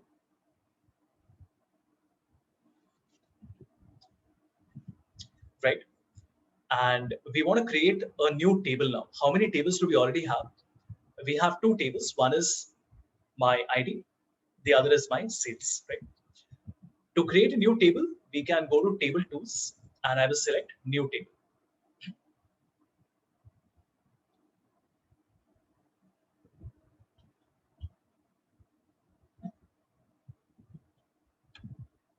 So select a table and new table. Let's call it date table. You can give any name that you want. And this date table should be one column which has every single date appearing only one time with no missing dates and no blank values. To do that, I will create a calendar because that's what we want, right? We want to create a list of dates. So I will create a calendar. What is the starting date? Okay, I want somebody to suggest to me what should I write. How do I find out the starting date from my data?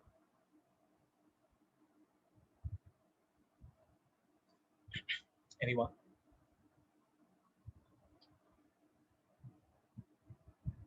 Minimum value of the date column. Say that once again. Minimum min of the date column. Absolutely. I will simply say that I don't want to go and check manually what is the earliest date. I will find the minimum order date. Look at the syntax as well. So calendar, minimum.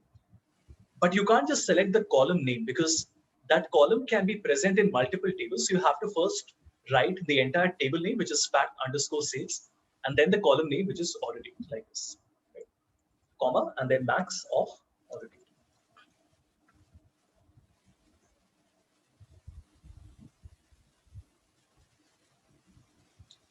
Please try this out, everyone.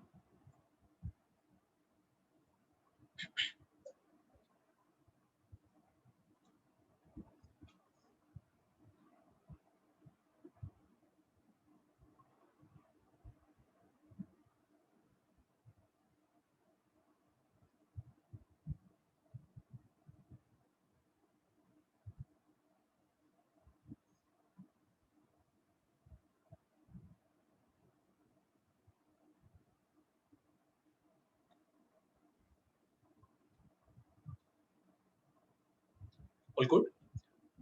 Oh, one more change I would like you to make is select the column and change the data type to a date.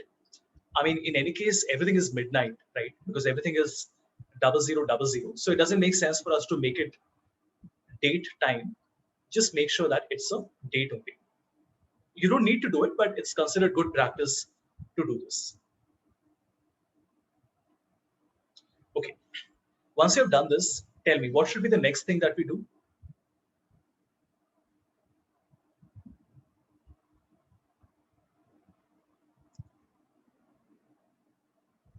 So we'll link both the tables. Absolutely. So what do I need to link the date table with?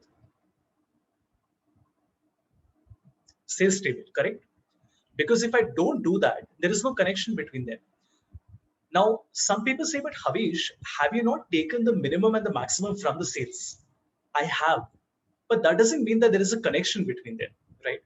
It just means that I used a value from the sales table to create my date table. But if you say, does that mean that it automatically creates a relationship? Absolutely not. We already know how to do it. We go back to our relationship view. I can select my order date and drag it to the date. And this is how we create a relationship between the absolutely fresh new date table that we have created and the order date in the sales table.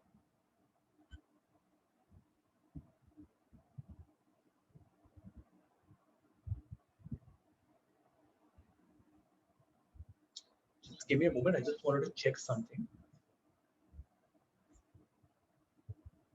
Just 30 seconds. Just remember something I have to check.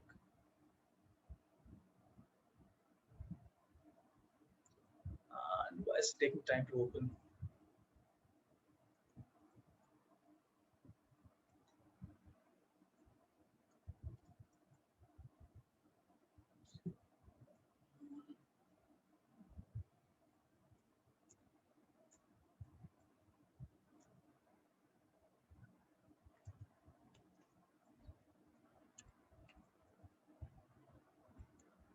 Okay, got it. Yeah, so we create the relationship and something very strange will happen. When I go back to the report, it doesn't work. Can somebody tell me why not? Why is it not showing me all the years and the quarter and the month? It has become individual dates, so it's showing all. But why? Individual. You're absolutely correct. It is showing me individual dates. But why? What has happened to the year and the quarter and the month?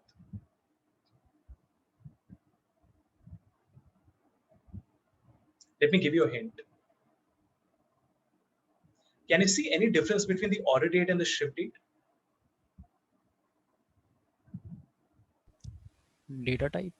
The data type. So what has happened to the order date data type?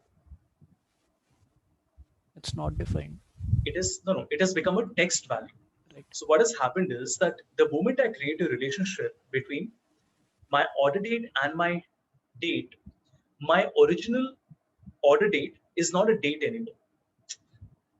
It makes sense, right? I'm telling Excel that no, don't use my order date because that is only a list of dates, not in a proper order. That means there are missing dates, dates are being repeated. I am creating a new table with a proper list of dates in it. And the moment I connect it, my order date cannot be used any further because it is not a date anymore. And how do you know that? Because clearly you can see from the relationship, from the icon, right?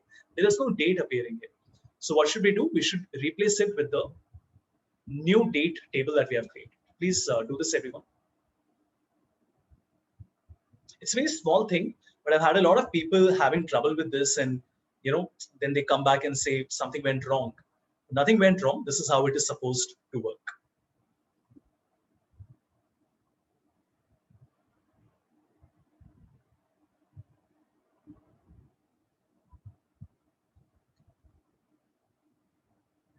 Right.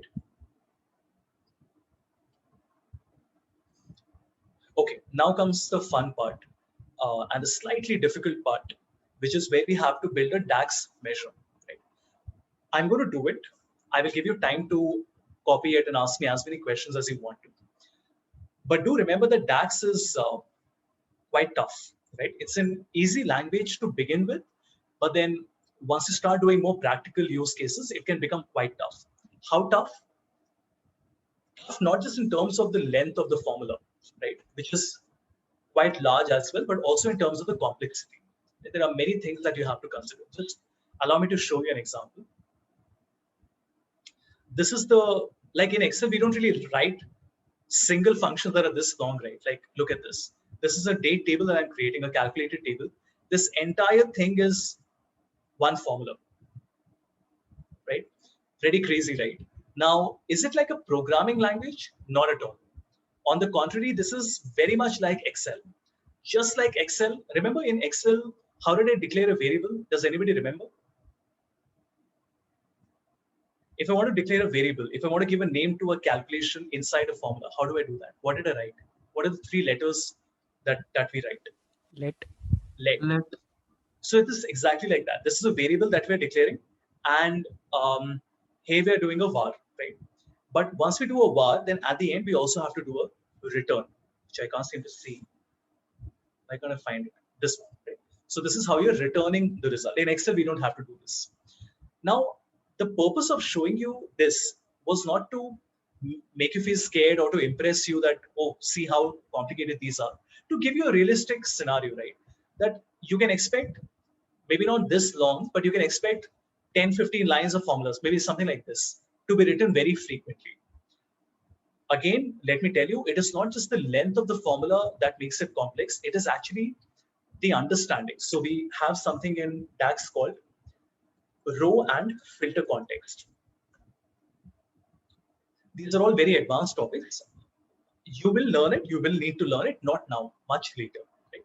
But the idea is that how DAX understands rows and filters, right?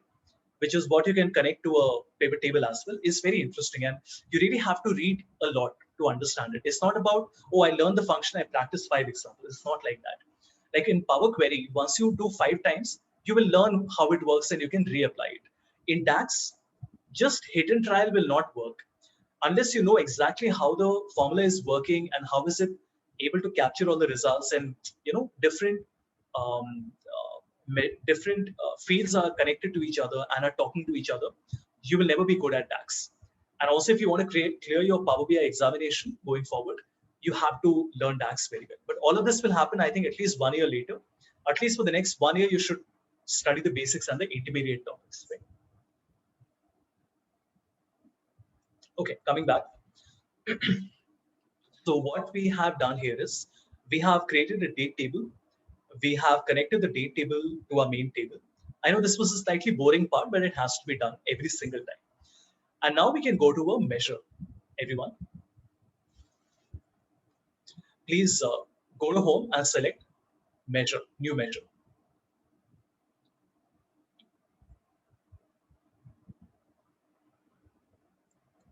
Right?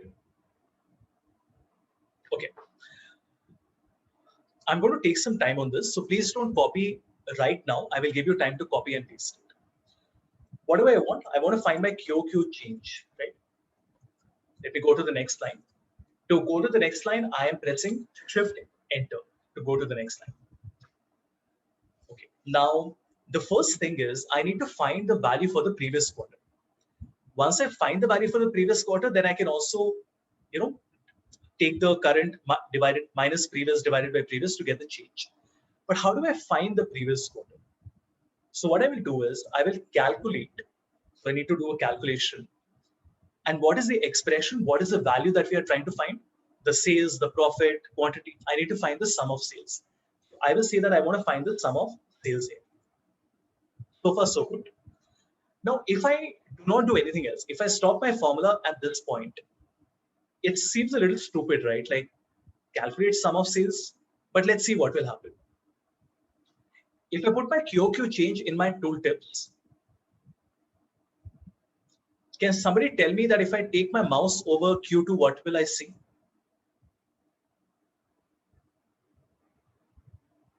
If I take my mouse over Q2, what do you expect to see? What value do you expect to see?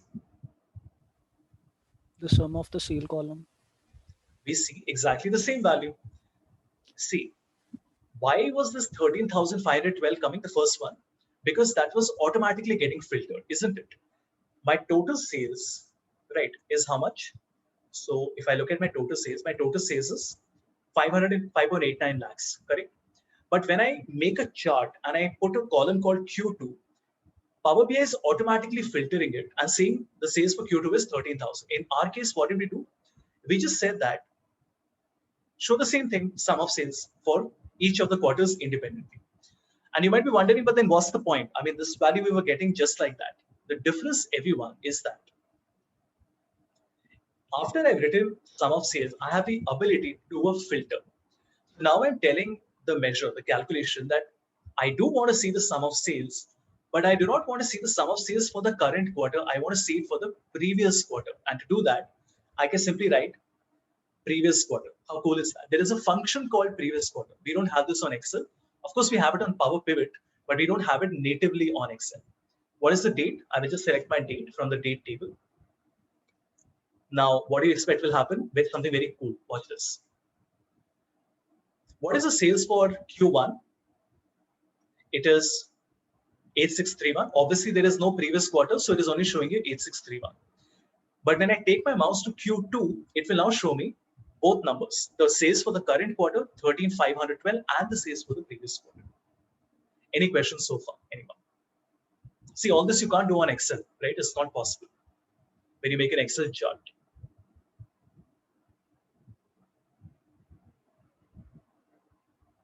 Right? So think about what we have done. If somebody asks you, what is calculate? Calculate allows you to do a calculation with a filter. So if I say, what is the total revenue for business segment consumer? If I ask you, what is your GPA? What is the average GPA in the institute only for the finance specialization?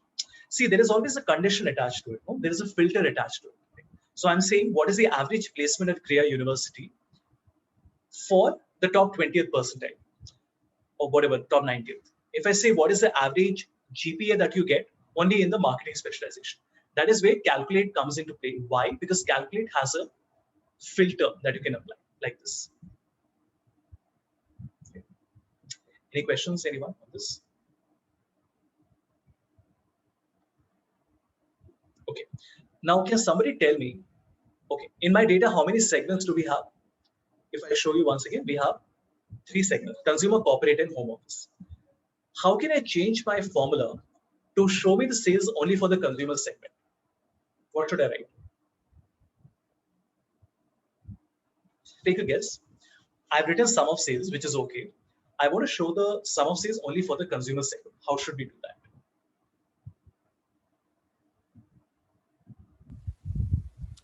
Filter the segment column by Segment is equal to consumer. As simple as that. So what will happen now is, watch this, very cool.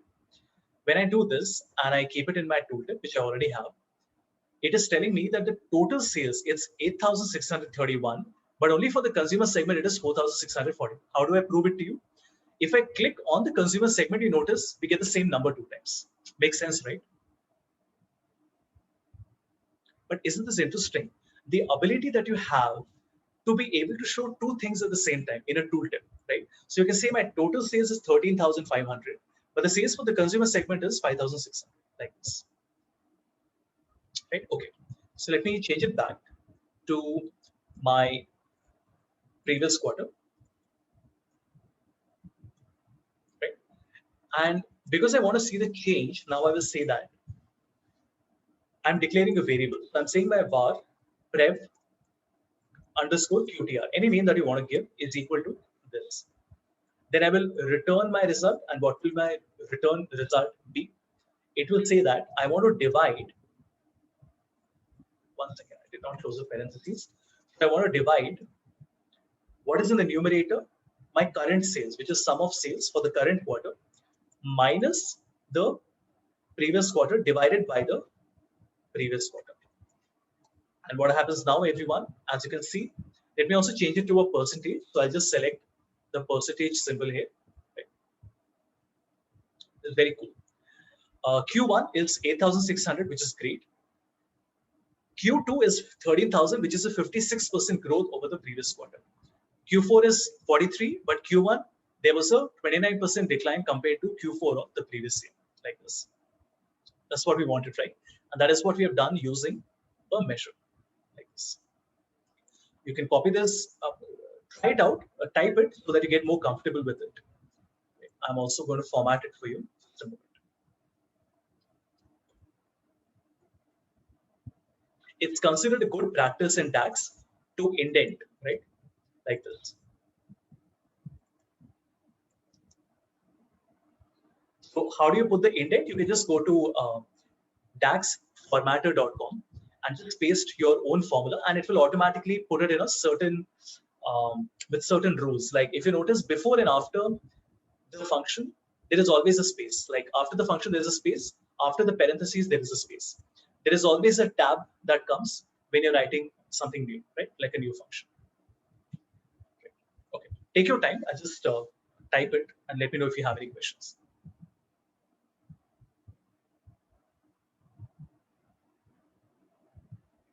This formula we're typing to means like normally outside the box or just typing the formula out? You have to first click on new measure and then type the formula inside it. Okay. There is no formula bar. No? How will you type it? Right now, there is no formula bar. You have to click on new measure. Once that... No, I was like, gotta select this one first, the sales and this thing. It means it will come in the dim ID or it will come in the fact sales, the formula part. It will come on its own. No? See, the moment I write sales, it gives me a list of options to select from. Yeah. Is that No, what you're asking?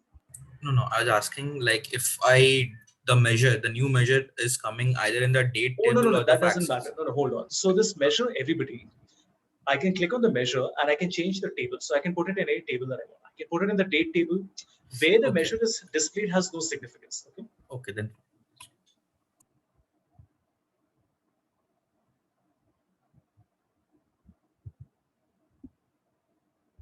Right. So when you create a measure and it comes in a certain table and you don't like it, you want to put it somewhere else, you can always do that.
Right.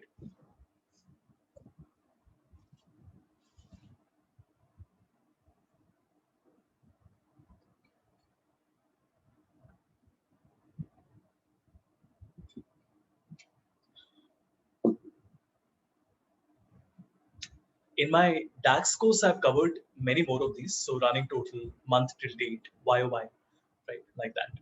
Obviously, this is not a small topic. It's a huge topic because, DAX works on SQL, it works on Excel, it works on Power BI. And this is where you will be spending most of your time learning. I mean, if you need to learn it. In finance, though, I feel that a lot of your work will happen on Power Query, but DAX will be required as well. But probably your work will not require a lot of DAX. But then, of course, I can't give a blanket statement without knowing where you'll be working. But based on my experience working with multiple clients, I've noticed that DAX is not really something that comes into play a lot. Like I work with D Shop, PwC, EY. Power Query is much more important than DAX.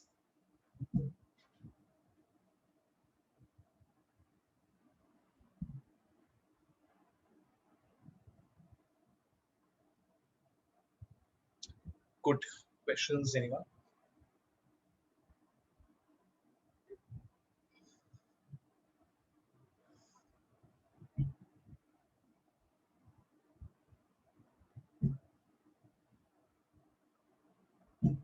Let me also show you a project that I've been working on,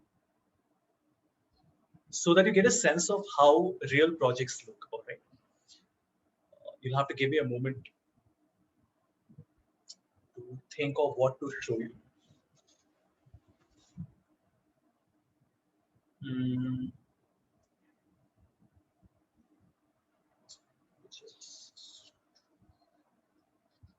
Okay, let's look at this.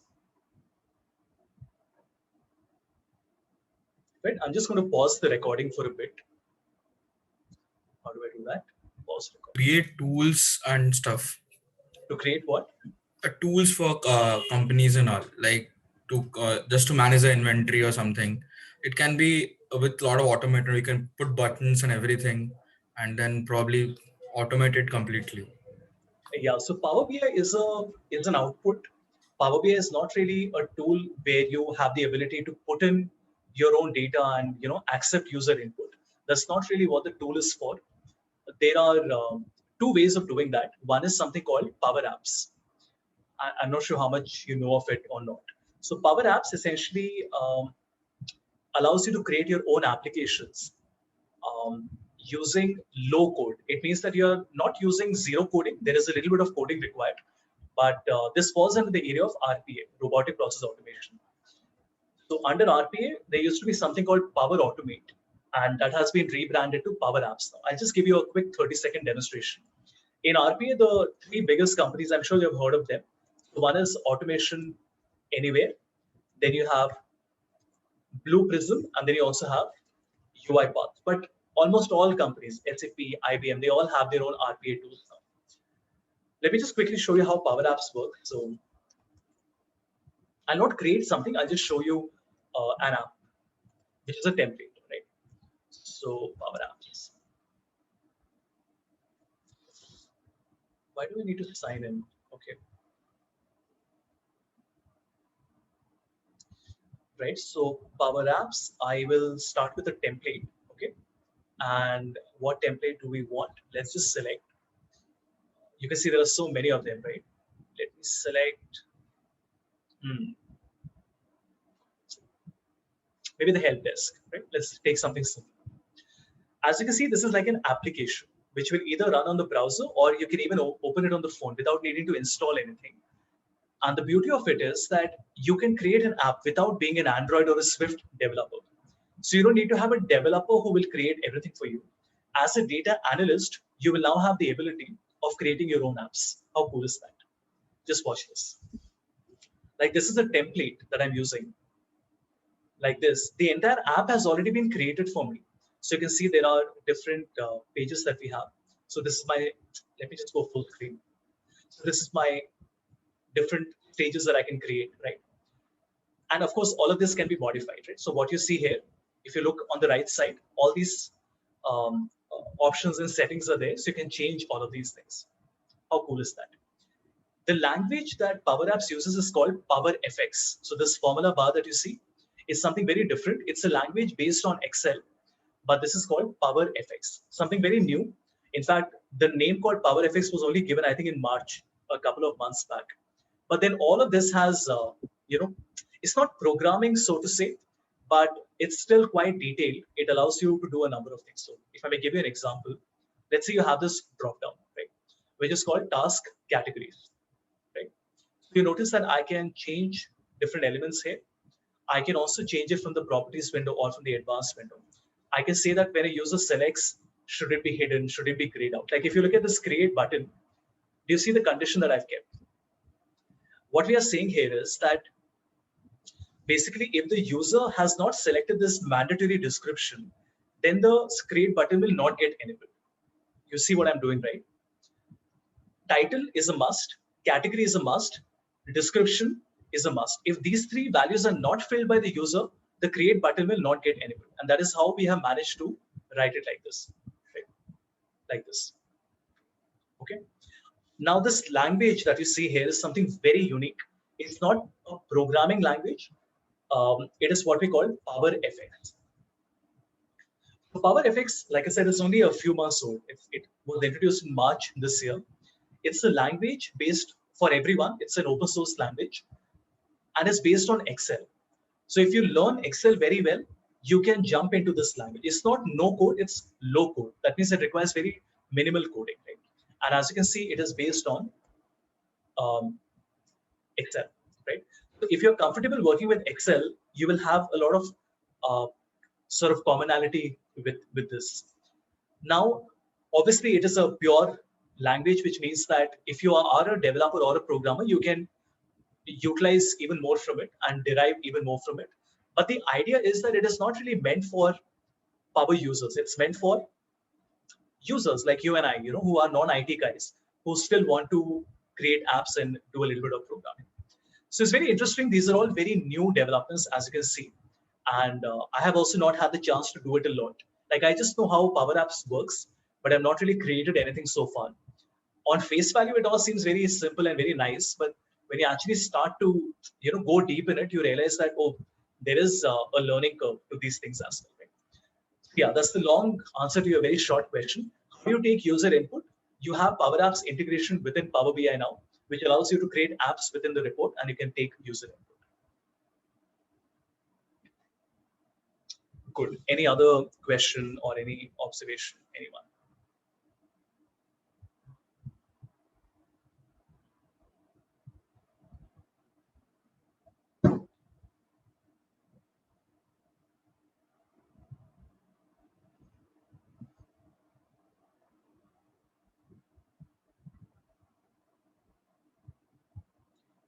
Okay. So I will be, you already have access to the Power BI course where everything has been explained. I'm not covering visuals. The simple reason for that being that we have already seen the visuals, haven't we? In the sense that I have told you how visuals connect to each other. I showed you how the drill down and the drill up works. After that, it is up to you. You have to click on them one by one and experiment with them. All of this has been explained in the course very well. The assignment that all of you have before we have the final session is that as a group, you select a data set, right? Any data set. So you can go to Kaggle and just take any data set that you like. The ones that I would recommend you select is something pertaining to your area, right? So let me just quickly sign in.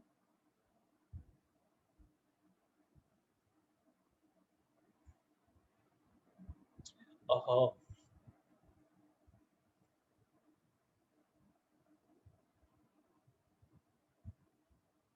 Are you kidding me?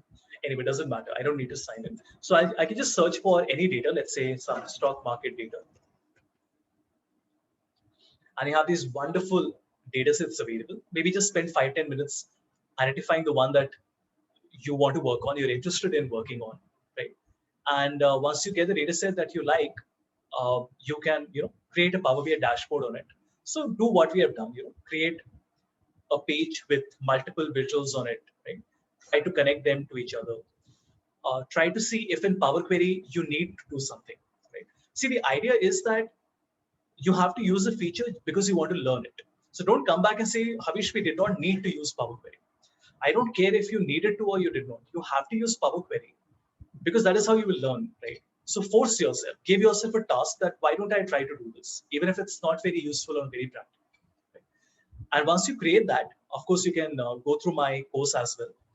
Because you watch those videos, you can skip a few lectures, the topics that we've already done. You can jump straight to the visuals and the more advanced topics. Use that help, take some time, create a dashboard, come back, present it, and there will be a little bit of competition because every group will have a different style, right, of presenting. So you will all learn from each other.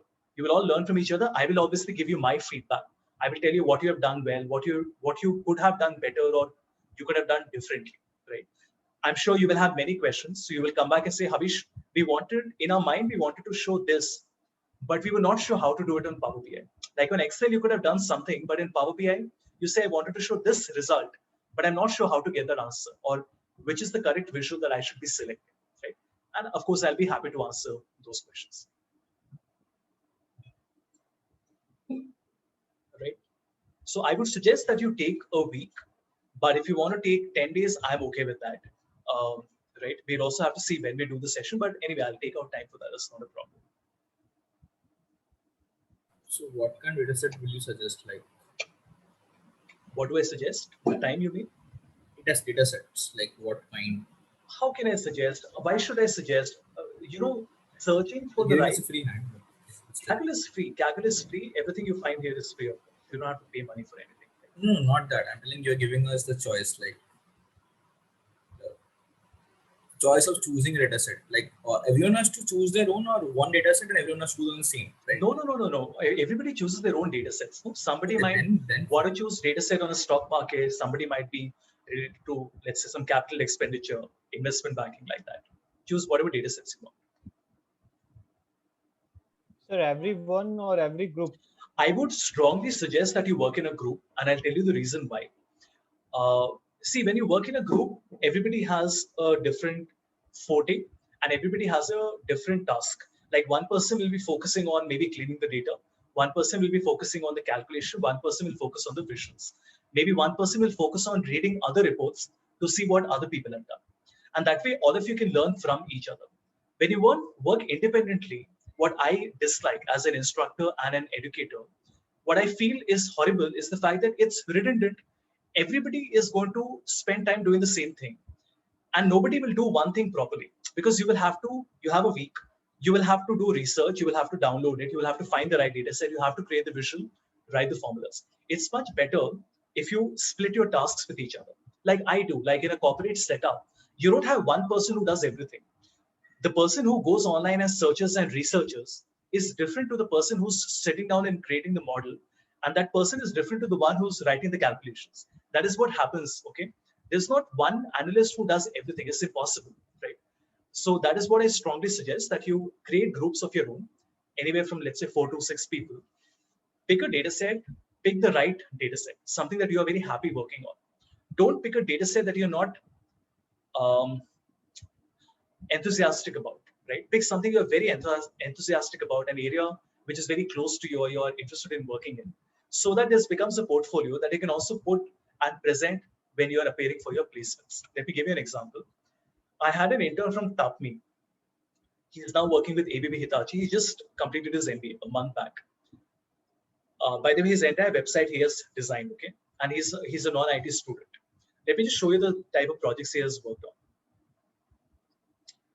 on. Power BI, okay? I'm not even showing you, and his area is finance. He's an MBA finance. His work is fantastic. I mean, if you go to his website, you'll be absolutely stunned to see the sort of stuff that he has done. Power Query, APIs, Visual Basic, dynamic arrays, a little bit of everything has been used. Anyway, for now, I want to show you Power BI. You can see he has created some Power BI reports here. Let me open any one, doesn't matter which one. Let's say AdventureWorks. This, everyone, is his portfolio. On his resume, when he sends out, when he was applying to jobs, and I have contacts at ABB Hitachi, so I put him in touch with them, and he has got a job now. He's working in Bangalore. Is this not impressive? Imagine, as an MBA student, you don't say, I have done a course on Power BI. You say that, you know what, I've created a dashboard on Power BI and see how it works and how dynamic it is, right? And he has not created one, he has created like dozens of them. Look at this, right? I mean, these are the ones which are there on the website.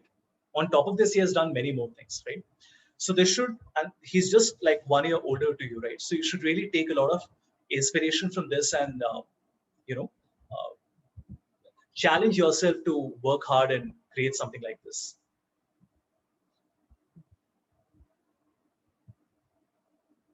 Right? ssanjaychandra.com. So yeah, that's the task. You guys can come back and tell me when you would like to, come for the session. Of course, in the session, once I give you the feedback, you ask me your queries, I'll teach you a few more things, and we will also wrap up where I'll tell you what is the next way forward. You know, now that you have learned Excel, VBA, Power BI, what order should you do them in, and what should be the learning journey? Should you do everything in 6 months, or should you pace it out, do it over a period of time? Right? Great. Any questions, anyone?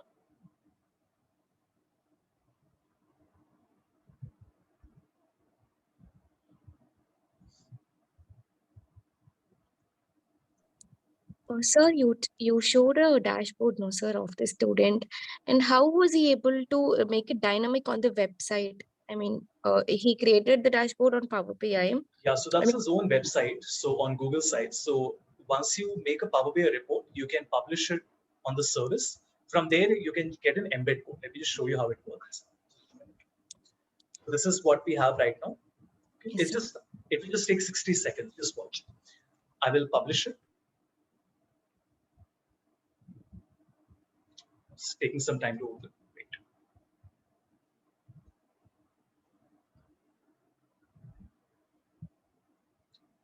Okay, so when I publish it, it allows me to save it.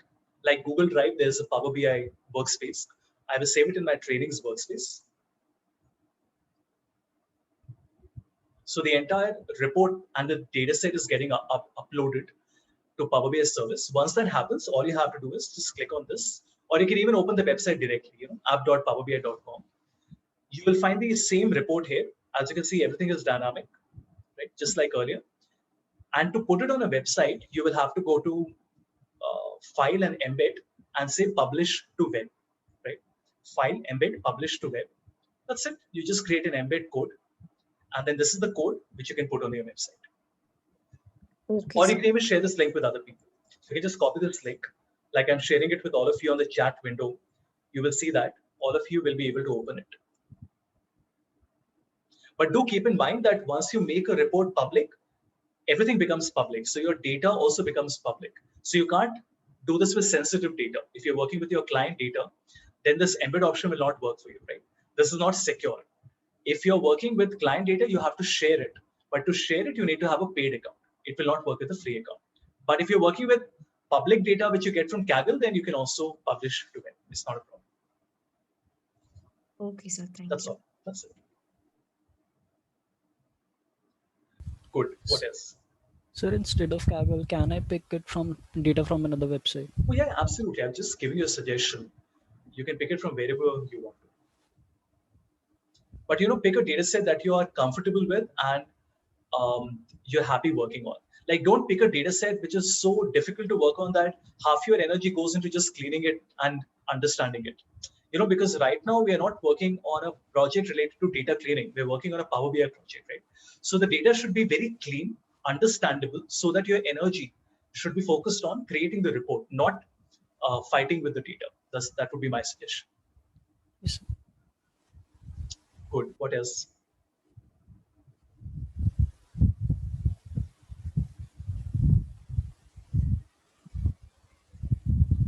Sir, regarding our dates for the next session, if you could provide us with a list of dates, then we could close your project. The date for the next session? Yes. Okay, so I am exceptionally packed because from next week I have trainings with Indian Oil. I have a 5-day training. I have a 6-day training with GSK. I have a 4-day training with D-Shop. And I have a 2-day training with PwC. But I will take out time. So what we can do is, this one should get over at 5:30. So 7 to 9 we can do any day. You can let me know whichever day as a group you want. Next week, any day works for me. 7 to 9. Okay, sir, definitely. Yes. My only suggestion is don't do it in a hurry because see, you're going to do it one time, right? Where you create a report, get my feedback. I mean, even later you can ask me for feedback, but then it's a different experience, working in a group. So take a little bit more time. If you feel you can do it in 4 days, no, take 3 more days, right? Like the idea is to present something you are happy with, right? Not to present something because there's a deadline. That's not really something that I would want. Cool. And if you have any queries in the meantime, you can just text me on WhatsApp or on LinkedIn. Just say that, this wasn't working, that wasn't working. If it's a quick answer, I will give it to you right away. If it's a more detailed answer, then we can park the question and I will answer it when we meet for the next session.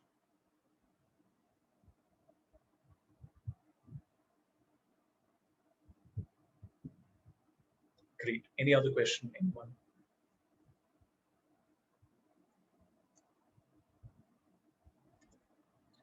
All right, so that's that from my side. We do have one last section left. So half of it we will spend on the feedback. Half of it, I will just wrap up everything that we have done. and share the learning journey with you. Great. Great. So thank you, everybody. Thank you.